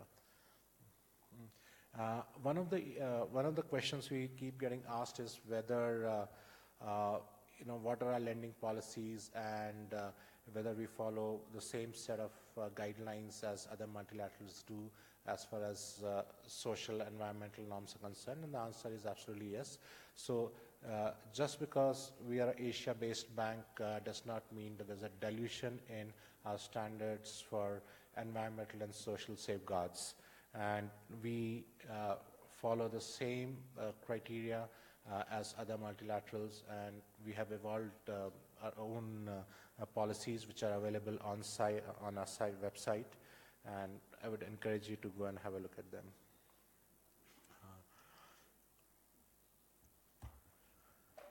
So we formally started operations in January 2016.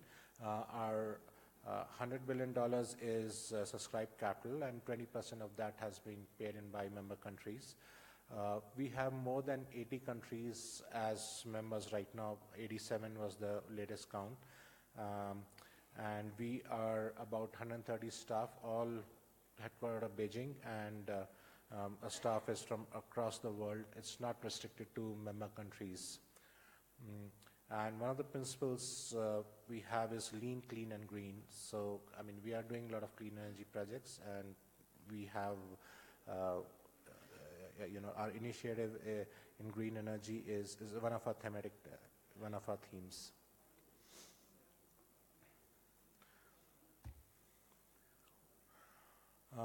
So as we said, AIB complements existing multilaterals in several critical areas. It adds financial capacity to the multilateral system.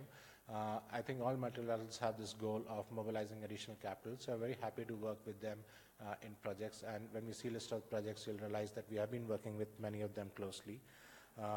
Again, we have a very high standard of environmental and social requirements, as well as procurement in case of public sector projects. And of course, our key focus is emerging economies in Asia, and so we strengthen the voice for emerging economies and borrowers. One of our unique features is that we have a single balance sheet for sovereign-backed and private sector loans. So sovereign-backed projects are the one which the member countries borrow on their balance sheet or guarantee those loans. And we also have a private sector team which I am a part of, where we lend to private sector projects in member countries. But there is one single balance sheet, so we have the ability to switch projects or tailor different financing instruments to cater a single projects on both sides. It's somewhat similar to ADB, but unlike the World Bank, where World Bank and IFC are two different arms. We invest in countries across all income levels and with attention to lower income countries, of course. We do only project lending as of now. We don't do reforms lending or a technical assistance to further reforms.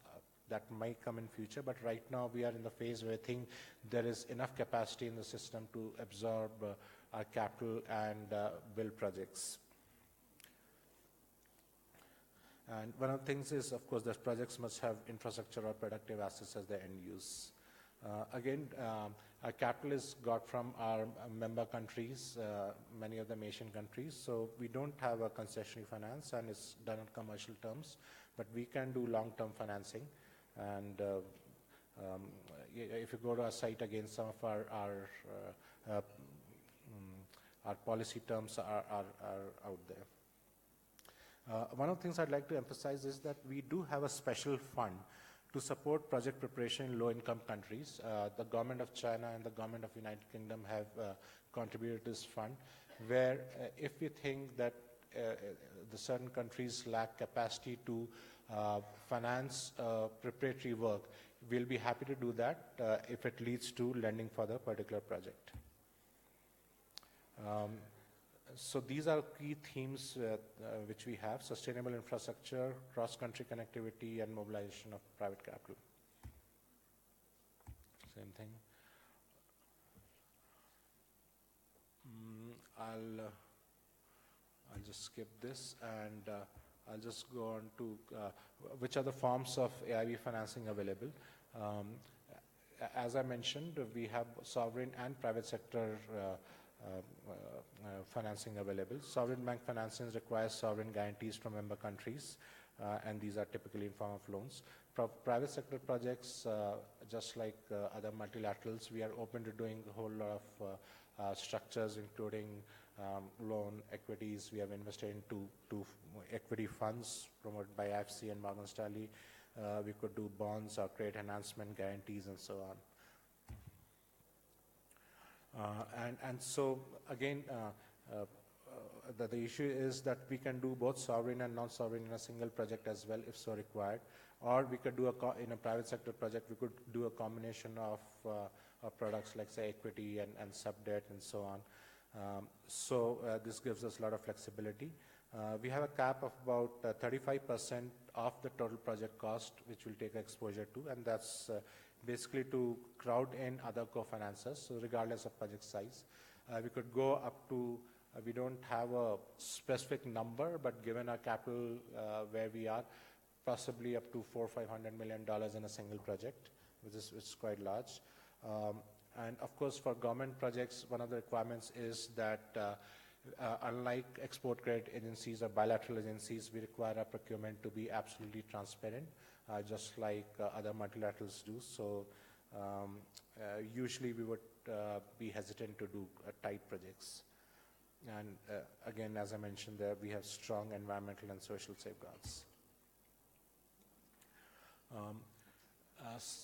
And remember, we started operations only 2 years back, so a lot of systems are still being set up and teams are being built up. So right now, the projects we have, there are certain constraints in terms of what we have done. So for example, right now we are doing only a US dollar lending because we have not yet gone and raised local currency resources in many other member countries. So that is the plan for next couple of years.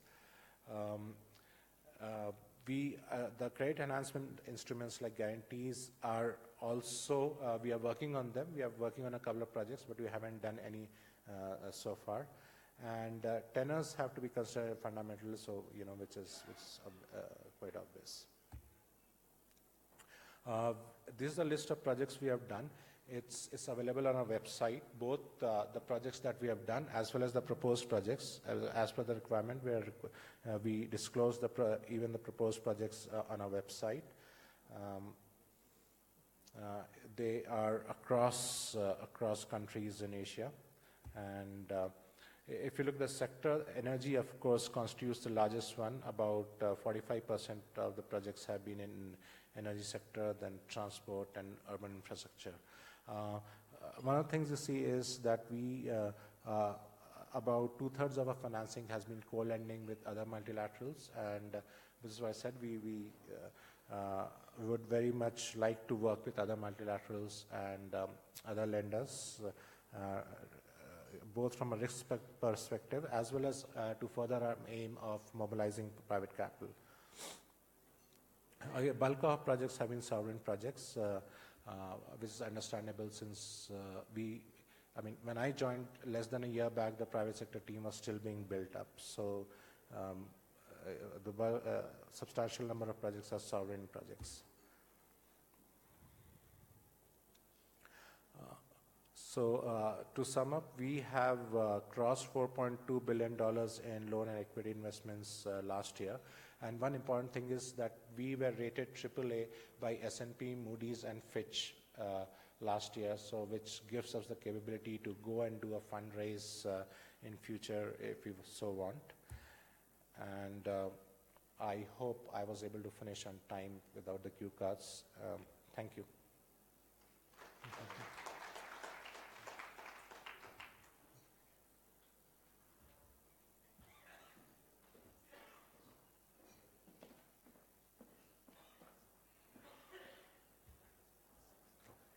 Thank you so much for, indeed, your very valuable sharing, but especially for finishing on time. It was me who needed the cue card this time.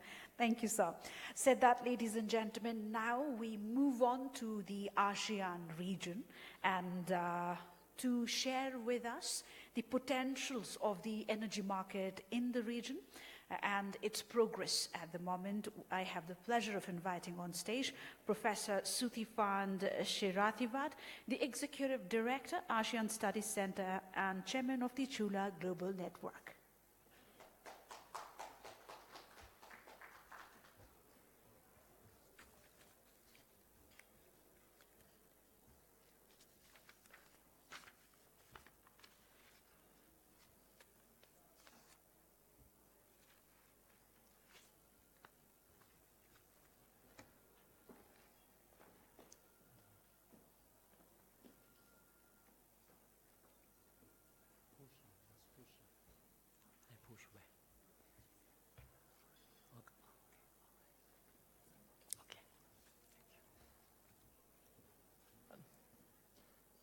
Thanks, moderator, for your diligent job from this morning and the whole day. Also, good afternoon again from this morning session now to come to a difficult part, that's the afternoon session, which I think is all of us been enduring with different speakers. So I hope that, and I think for my job, make it more easy now as distinguished speakers address the topic that really close to what I like to address as well.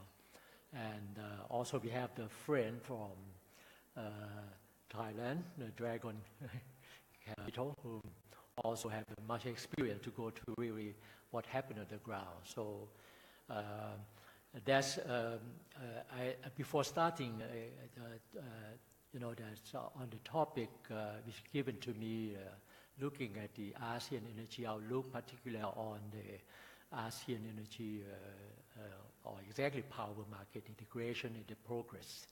I think in mind, of course, most of you know the region of ASEAN of 640 million population, land of 4.5 million square meters. We have also that mainland and maritime ASEAN, 10 countries, and also it's of course it's the region that moving fast, of average almost 5% growth.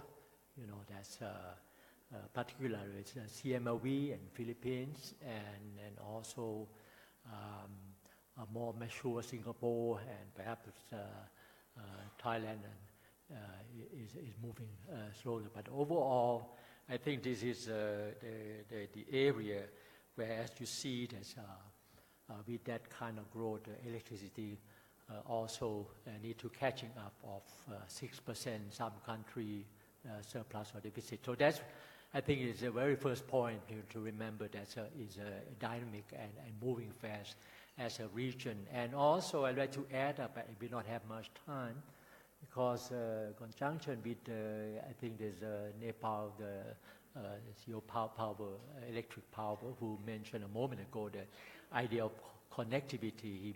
It's like almost a language that we talk very much on ASEAN connectivity, because of ASEAN cannot act alone in the country. So it's a good thing that if you hear Nepal try to team up very much with Bangladesh, Bhutan, particularly India, big country, and the particular South Asian country also try to teaming up for real.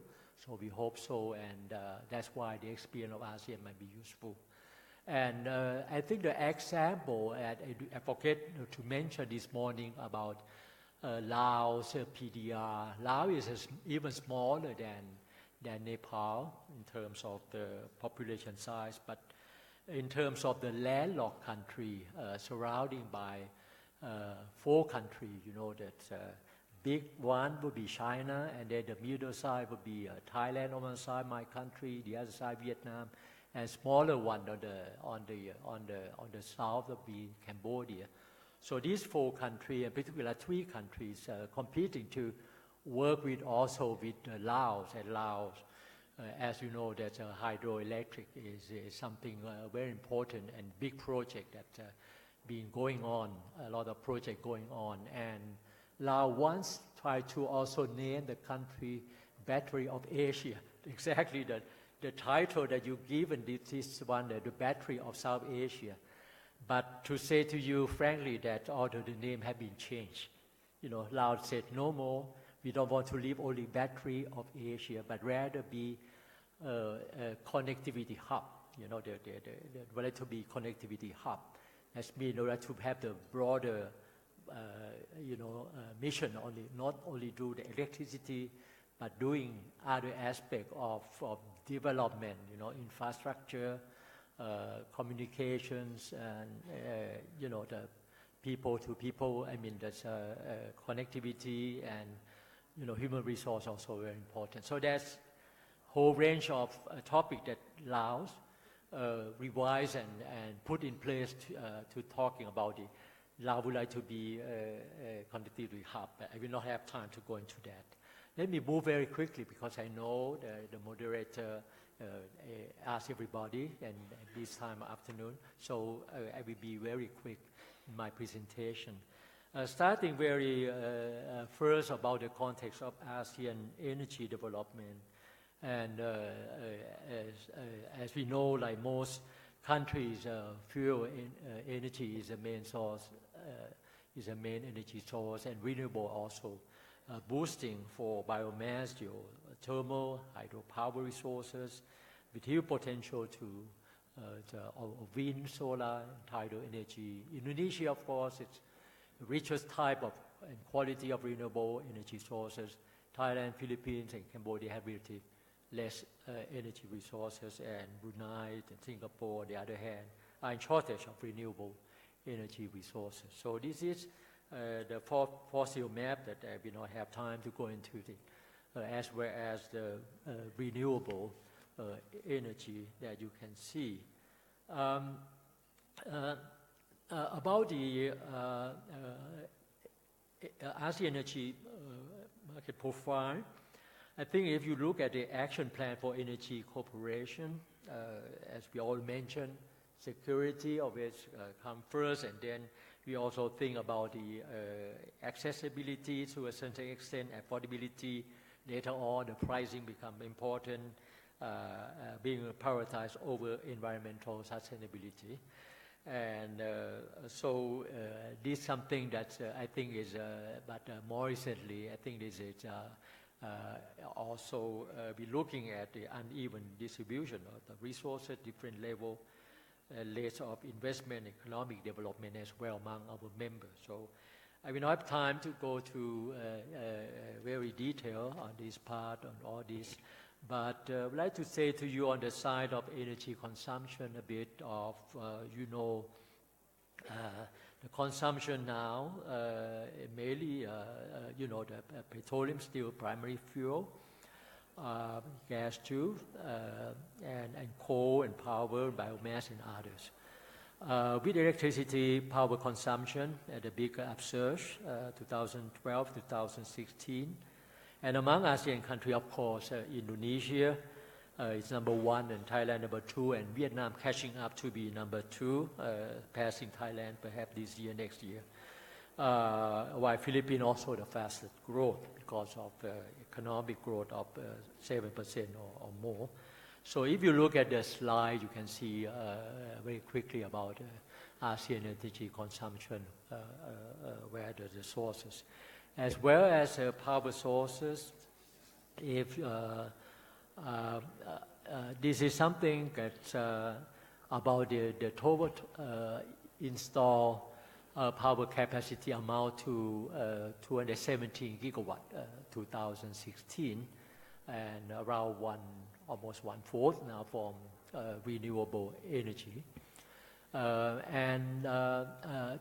So if you're looking at the total installed power capacity increased by 49 gigawatt, that would be where coal-fired unit climb very quickly up to 22 gigawatt, and proportion going up, of course, for coal.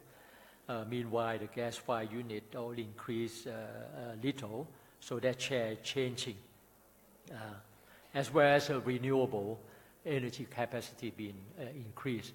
So you can see very well this is the pie of our ASEAN power sources. 75.4, that will be non-renewable, and renewable 24.6, with hydro power, that's a major share. Second part, very quickly also, if you're looking at the launch last year, because we have the 50th anniversary of our ASEAN, and there's a lot of things to talk about as well about the ASEAN energy outlook last year. So let us address some of the challenges. First, ASEAN power system operation is really how it really function. To start with, of course, most ASEAN power systems operate under a single power market structure. Only competitive wholesale electricity market exists in Singapore and the Philippines, and independent power producer play a critical role in the single buyer government budget. With the existence of such a system, so ASEAN has potential to improve power regulatory framework. First, again, can be achieved through regulatory environment. And second, also efficiency, as we all talk about, can be obtained by having transparent regulatory framework, fair grid access, substantial number of market players. All these have to be thinking. And also be talking about electricity pricing for final consumer, very important as well. That consists of cost generation, network, retailing, tax, and rewise, whereas profit margin. So these are investors, of course, and financiers and people who come to invest who like to see how consistent is our government policy. In the meantime, we should not forget about the establishment of ASEAN power market integration. I will have time, but I will come back later on this slide that if you look at, this is a slide show a very well map of ASEAN power grid as of May last year. So it shows the kind of interconnection, mainly bilaterals among the ASEAN countries. So this is something that in short term you could say that there are much greater exploitation of ASEAN hydroelectric resources, while significant higher target for modern renewable energy can be achieved only in the medium and long term. So this map shows very well about our development. I will not have time to go into the talk about the advantage of ASEAN power market integration, as I think there's the two previous speakers also addressed on the issue. This is a map showing my country to Laos and also India, that's within the scope of ASEAN power grid. So you, of course, this is something that's my country is in deficit, so we working a lot with neighboring country from particularly Laos, particularly Cambodia and Myanmar, with ASEAN electricity, power grid.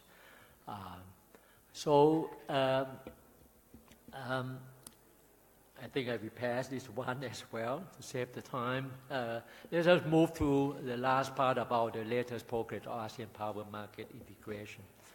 I think it's to remind you again that growth and development result in increased energy demand and supply beyond the national capacity to handle it alone. So this needs to be outlined, and at present, that's why to achieve such bilateral cooperation, already several ASEAN is building up several cross-border power transmission lines. And that's the ACE, what do you call the ASEAN Center for Energy, ACE. They look into it very much with cross-border trading arrangement, and they found out that at least this eight-border electricity transmission project has been built up with capacity of over 5,000 megawatt. It's added up very much the past 1 or 2 years, if you're looking at it. And this is, again, about the cross-border situation.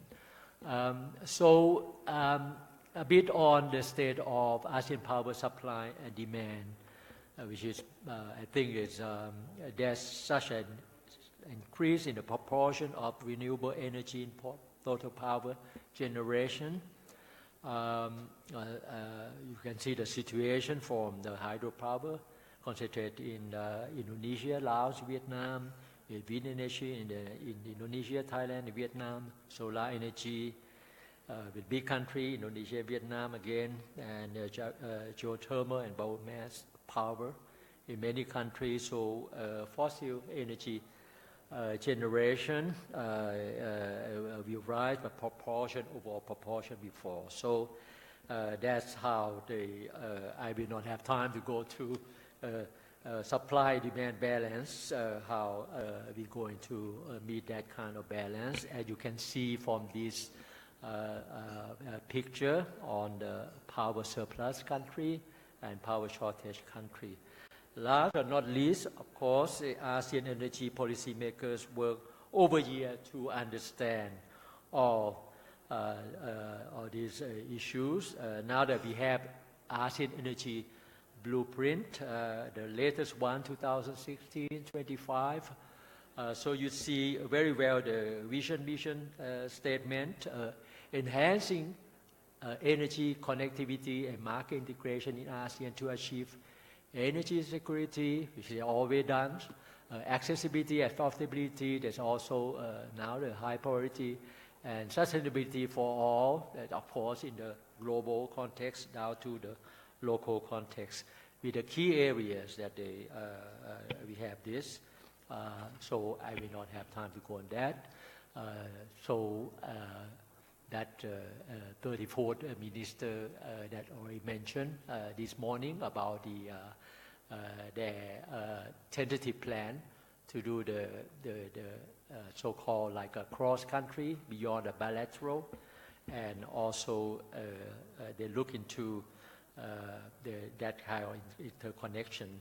And the latest one, 35th ASEAN minister, mentioned about the how to move into the master plan implementation as well as multilateral electricity trading in ASEAN power grid, 100 megawatt to start with from Laos to Malaysia, and also now Singapore also accepted, and the goal also have, of course, have to also have the more than 23 energy mix. So on and so forth, that I will not have time even to say to the conclusion. She behind me now. There's just to say to you that I think this ASEAN experience is a useful one, and I would be happy also to learn from the exchange with you all later on. And thank you for your attention.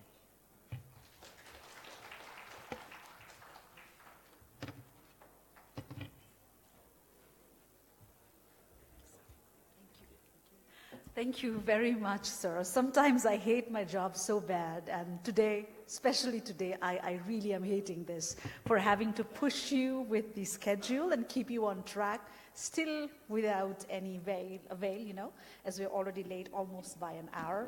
But I know we would be receiving your cooperation. We have one more very important presentation here. In the meantime, I have a very humble request. I'm sure the aroma of coffee is filling the air.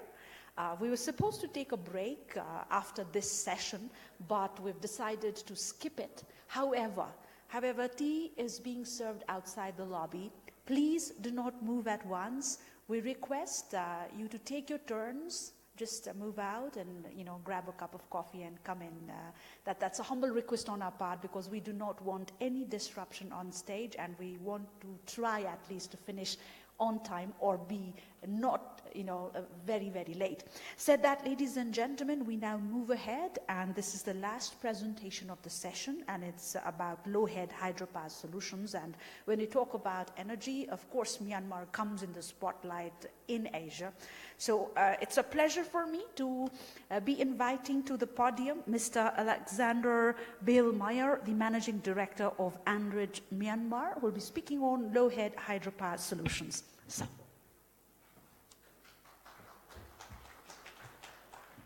Thank you very much for the introduction. Ladies and gentlemen, it's a privilege to be back to Nepal, to have the opportunity to talk about low-head hydropower, which is an important topic right now in Myanmar. I've been working on the development of the first low-head hydropower in Myanmar for the past 3 years. Myanmar, like Nepal, is one of these countries which features vast hydropower resources, not yet really tapped into that much, although, of course, from the high head potential, Nepal certainly distinguishes itself. But eventually water flows down the rivers, so I think low-head hydropower technologies will play a role in Nepal as well. I work in project and business development for the Andritz Group. For those of you who are not familiar with Andritz, the Andritz Group is a globally leading supplier of plants, equipment and services for hydropower stations, for the pulp and paper industry, for metal making and steel industries, and also to some extent to separation and biofuel business. We have about more than 25,000 employees. We operate more than 250 manufacturing, engineering, and representative office sites across the globe in 40 countries. We have a very big foothold here in South and Southeast Asia and Asia Pacific, including Yangon, Myanmar, where I'm stationed, and Kathmandu, Nepal as well. We are very proud and honored to be diamond sponsor of this auspicious event, and we look forward to meeting you at our conference booth starting tomorrow, where our experts for Kathmandu office and some global experts will be happy to meet you and discuss in details.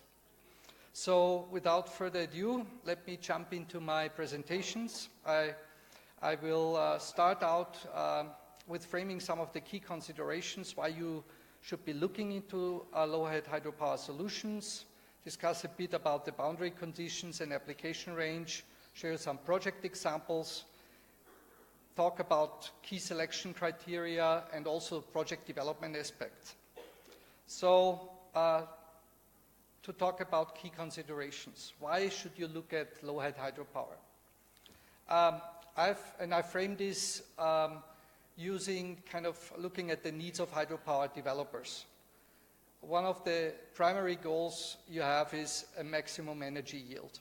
And in this respect, low-head hydropower with the turbine technology of double regulation offers you very high hydraulic efficiency, and also due to its better streamlined horizontal water flow. So the annual energy output across a very large operation range is very high. It also offers you a lot of operational flexibility because you can operate at much larger head variations than, let's say, with Francis turbines. It has also advantages with regards to low construction cost. Why is that?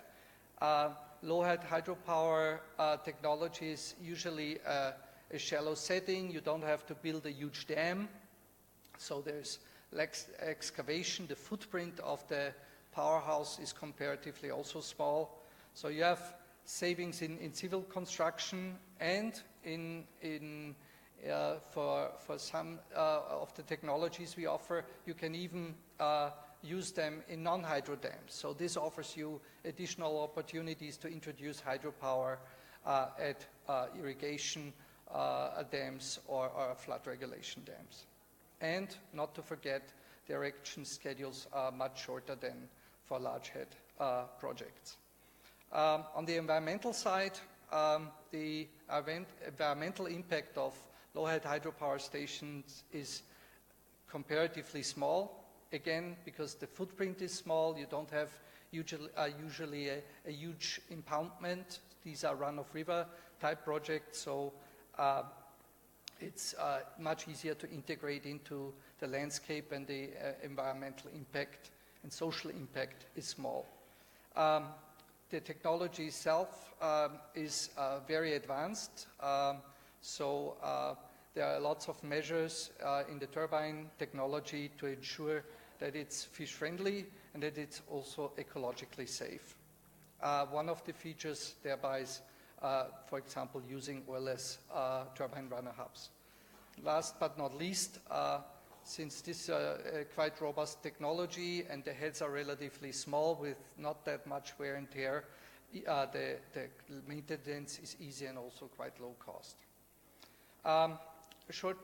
Maybe some additional words on the oilless hub. This is a I'd say, technology which has become standard in the Andritz group with clear benefits, because instead of filling the runner hub with oil, as it was done in the past, it's filled with water and some anti-corrosive element, and so you don't have to worry about any potential oil spills in that respect.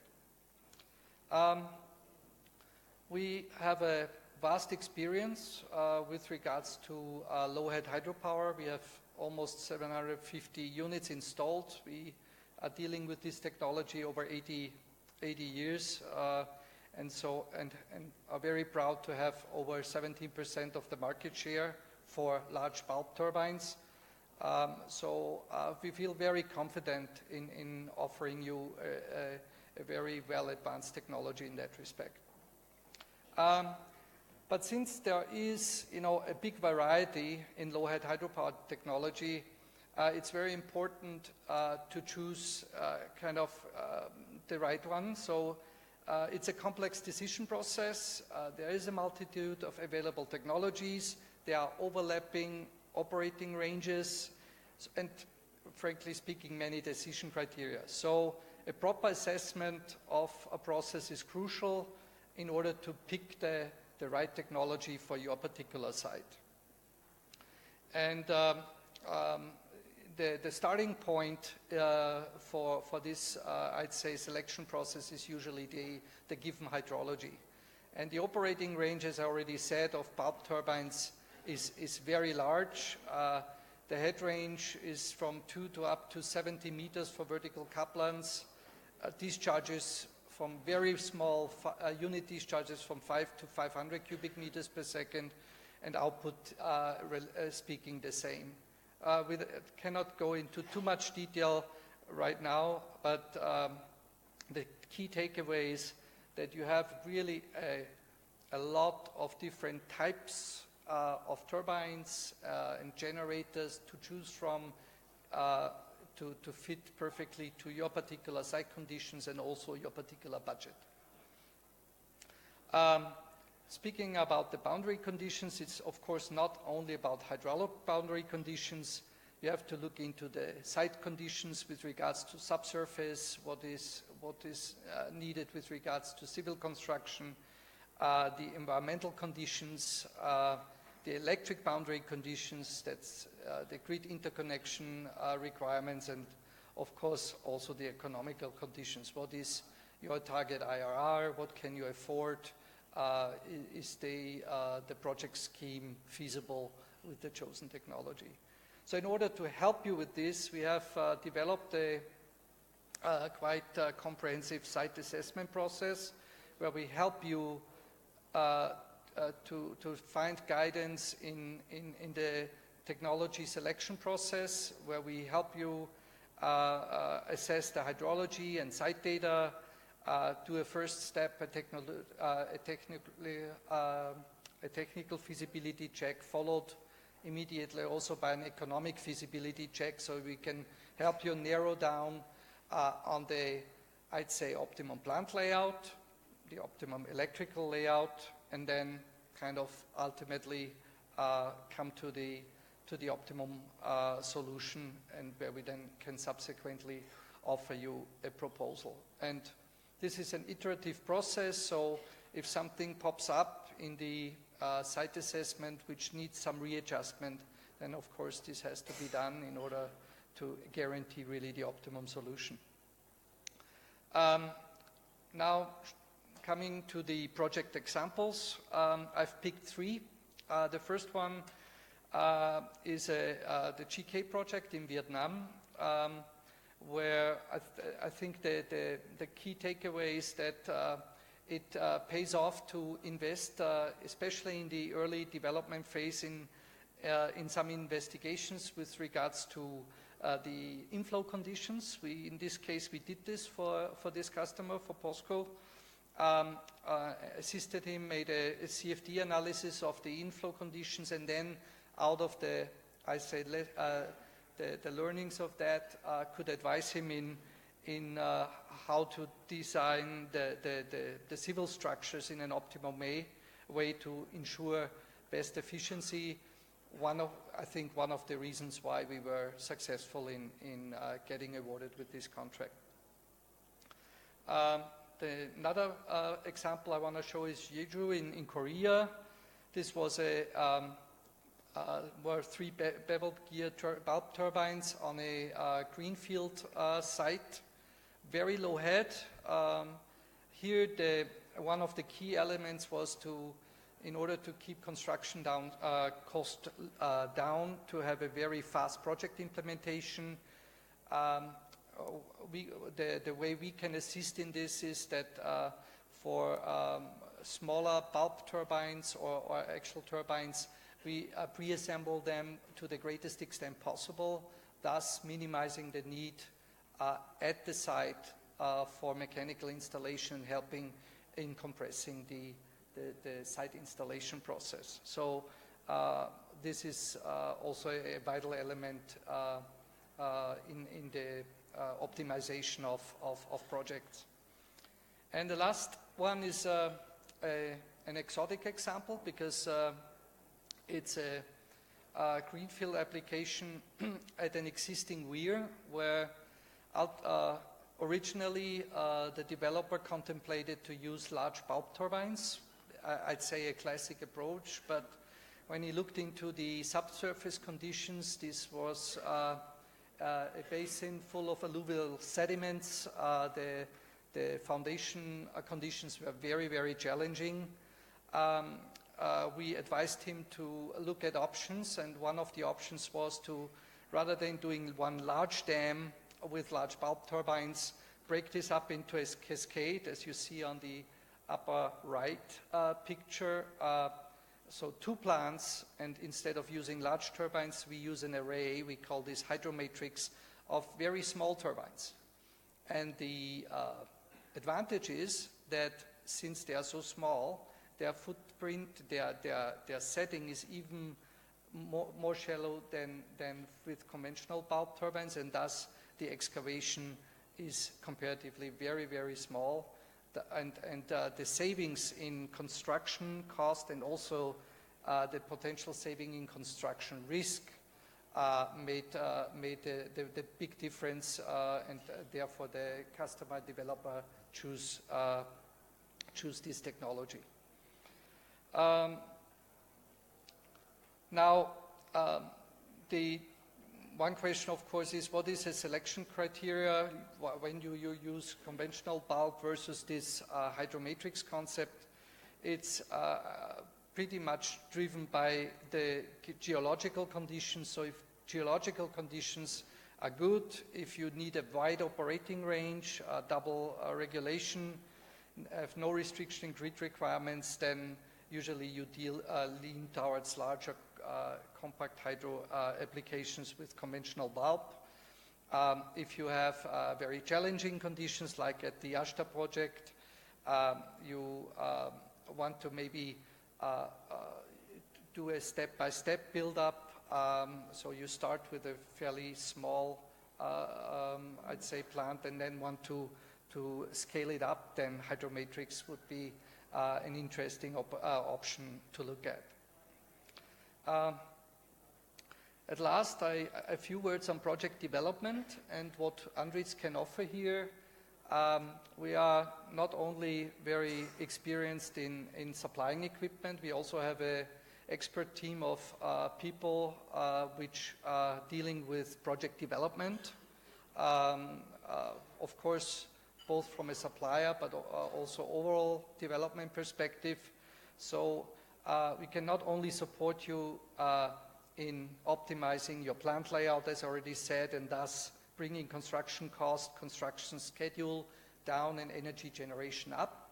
We also have quite keen knowledge on the financing. We have financing experts who can assist you in framing your financial model and optimizing it. We have possibilities due to our good contacts to the financing community to help you in raise of equity, and last but not least, also can give you assist you in environmental and social matters. So with that said, let me conclude. low-head hydropower technologies offer really high energy yields, low construction cost and risk, and environmental safety. We have extensive know-how based on 8 decades of experience, and we can really help you throughout the development process, starting with the assessment all the way down to construction and operation and maintenance of the units. So let us help making your projects a success. Thank you very much.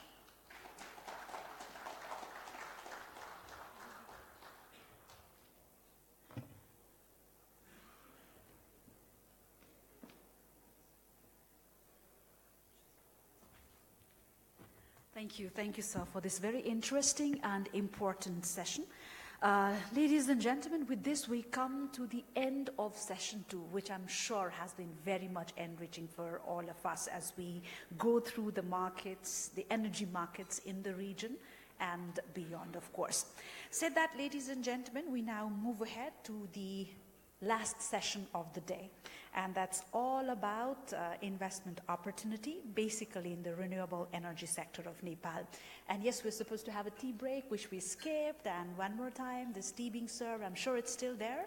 So if you want to grab a cup, please do it and come back. Take your turns, though.